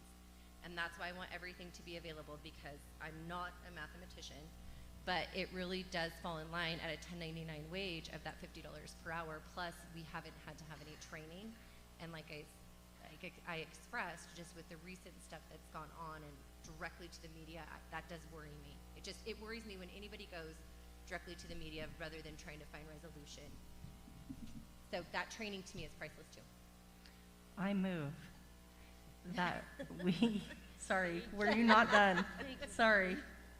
I move that we have Jeff work with Krissy on negotiating a contract to bring back to the board for then approval. And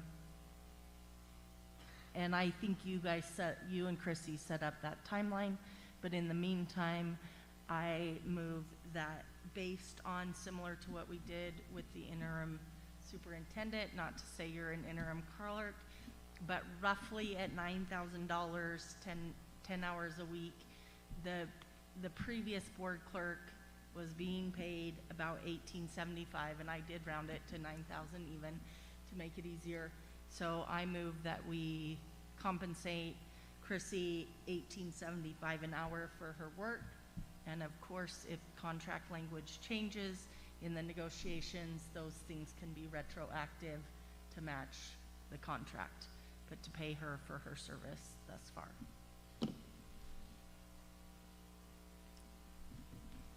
There's a motion on the table. Yeah, I second. So it's been motion to pay, clarification. It's been motioned that we pay Chrissy $18.75 an hour for the work that she has done. And will be And will be until doing until the contract is, negotiated and approved. And then it can be retroactively. so if it's approved for $30, then it will be retroactively paid from when she first started to Correct. whenever. So it'll make up, I'm not a mathematician, but roughly Yes. $12. Yeah. the difference would be- $11.25. Yeah. Can we motion It is motion. that? I know, Oh. sure, it's all good. It's been motion, it's been second. I just wanted to clarify, any other discussion on that motion? Can I speak to my motion for Yeah, just a we're still in second? that discussion Thank on the you. motion. So I'm making this motion because I do think, because we are a brand new board. I mean, I will still tell you, I mean, I know other trustees, I'm in I think I'm going on year 7, but I still think I'm new. There is so much in this job that I'm gonna say I'm new, and Chrissy's right, we're new as a team working together. So I do think it's more than 10 hours a week. It's much more. There's more than 10 hours. And so my idea was thinking around the 30 hours per week, but I'm okay if, because I can see, I know it's more than 30 that Chrissy's put in moving forward since she started working with us. And I don't know exactly what that is, and I am somebody, I know we got emails about like who's gonna keep track of the time. Like, Chrissy, I trust that you're the same way that we trust our attorney, right? Like when you say this is what you're working on. Yep. We have to have that trust. Because I don't have time to micromanage Chrissy and look at her hours and be like, you gotta do this. And we can take that into much different conversations district-wide, because I know nobody wants to micromanage that. But I just think moving forward, this does need to be a smaller conversation with our board chair and our board clerk, working through this stuff, fine-tuning. And the things that I need Chrissy to do are actually very different than probably the other 3 of you would say you need Chrissy to do. And Chrissy will probably attest to that. Like, but it doesn't mean it's always gonna be that way. Oh, totally So agree. I do think looking at those hours, but I think whatever you've worked, Chrissy, $18.75 an hour is fair. Yeah, I agree. Especially because we can go back and then once it's, yeah, I love it.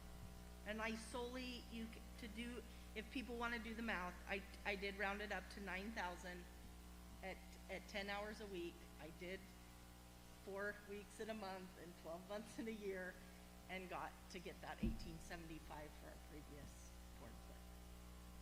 Would that be a fully burdened, nothing over and above, $18.75 no matter what? You're gonna have to help me, like. So a fully understand. burdened rate would be, this is it, you're getting $18.75 for every hour that you work, period. We're not giving you extra for whatever supplies you might need, we're not gas or any, any of that kind of stuff. Just right now. Just right No now. employees, no nothing. Yeah. Yeah. Well, I think that's part of the contract, right? Yeah, and then when she gets that all figured out, what she's saying is this gets her paid. This is something that's a solution until we can renegotiate what it is that we need, what we're talking about, and then that will be retroactive, and that will all be public information.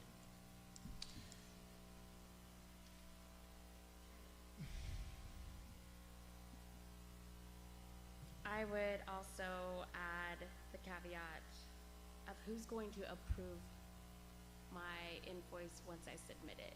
Because all the other contractors currently, fun fact, we've been researching, right, as a team, I want to say, or I've been harassing people, no, I'm just kidding, is who would approve mine? Because right now, when I do invoicing for like training, I submit it directly to the district and it gets paid. This would be, am I submitting it to the board chair for his approval? Am I waiting for each board meeting? Are we calling special board meetings? I know that sounds a little bit crazy, because it is, But those are the things you have to also identify this evening as well. Yep, that was on my list. Yeah, and I would say goes through the board chair and then to our Is finance guy. there a, Yes, Randy, let me ask you that. We still have a motion and a second on the table, but let me ask that as we're still discussing this. For that process to happen as per other contracts, I know we get a lot of payments to approve in consent agenda, but no doubt waiting another, a month to get paid. So how would that work if something in this situation? Anytime. Okay. Yeah.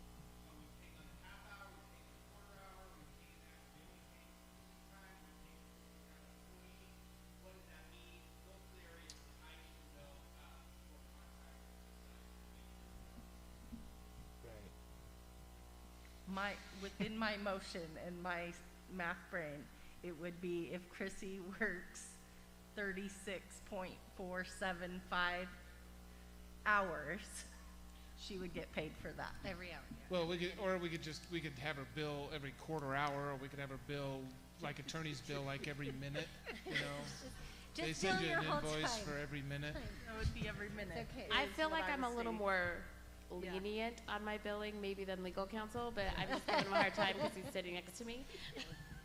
And just for the record, I bill every 6 minutes. And I did have someone ask, is this phone call costing me money yesterday? And it was not any of you. I wanted to say, Mandy, Yes. in your experience with me, am I generous with giving you more time than I actually account for? I mean, probably, yeah, definitely. And that's why I trust your ability to say, here's the hours that I've worked. Absolutely. Yeah. I would say, I think I could give you a breakdown. What I have been doing is keeping track. I will say the amount of time that I've put in, I never anticipated it taking as much time because I've had so many hurdles and resistance throughout the entire district. To even make it time consuming is the nicest thing to say, but I will tell you this, that I will go through my hours. I would never charge you over 40 hours a week, but I didn't hit that. But I will say there was one week, and I believe it was the week we had a special meeting, we did a Saturday, that we were there because of everything else, and plus I didn't have access to everything, so it was taking some hurdles, but I would not ever go over that. Chrissy, can I just thank you for being above and beyond transparent? For those of you that don't know, tonight had to be massively hard. I admire you. I trust you. I appreciate you. And I absolutely appreciate you even speaking to that, thank you, because that transparency is just amazing. Okay, so there's still a motion and a second on the table. Yeah, I guess, Randy, maybe would we need a date of when that would be paid in a contract, or is that as soon as it gets done? Right.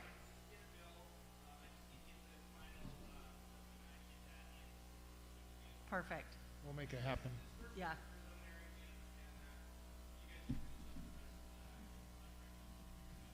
I just wanted to make Thank you. sure if we needed to add something to the motion. Okay. Thank you. All right, I'm going to ask, just quick clarification. What was the motion on the table, just so you can remind Yes. us? That, Jeff, that you negotiate with Krissy on our behalf, the contract, and get that to bring back to the board for approval. And you guys set the timeline on how long that needs to take. If you can have it ready by March, great. If it needs to be April, great. I think you take the time it needs.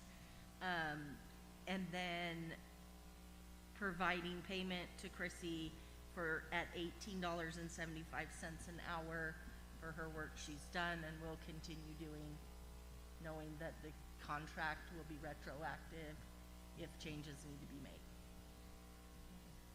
to that compensation. Still second? I still second. All right, motion and seconded, and I think we've had the discussion on the motion, so all in favor? Aye. Aye. Aye.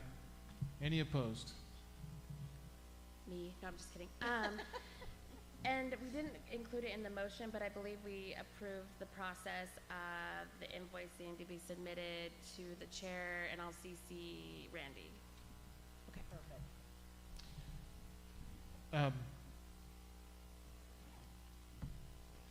Cell phone, district phone for the clerk. Did you get one for her? Chair Kirkman, I can go ahead and do that. Yeah, let's make sure she gets one also. She has a district, do you have a district laptop? Okay. All right, and I think we're good. Okay, is there anything else on the agenda? Oh, adjournment. Is there anything, before we end, is there any other trustee comments about, just since we have here, I mean, anyone want to just bring up something real quick, like what a great district we have and all that kind of stuff? Okay. Since there is none, then we are adjourned at 8:55. Thank you so much, everyone, for your participation and your comments.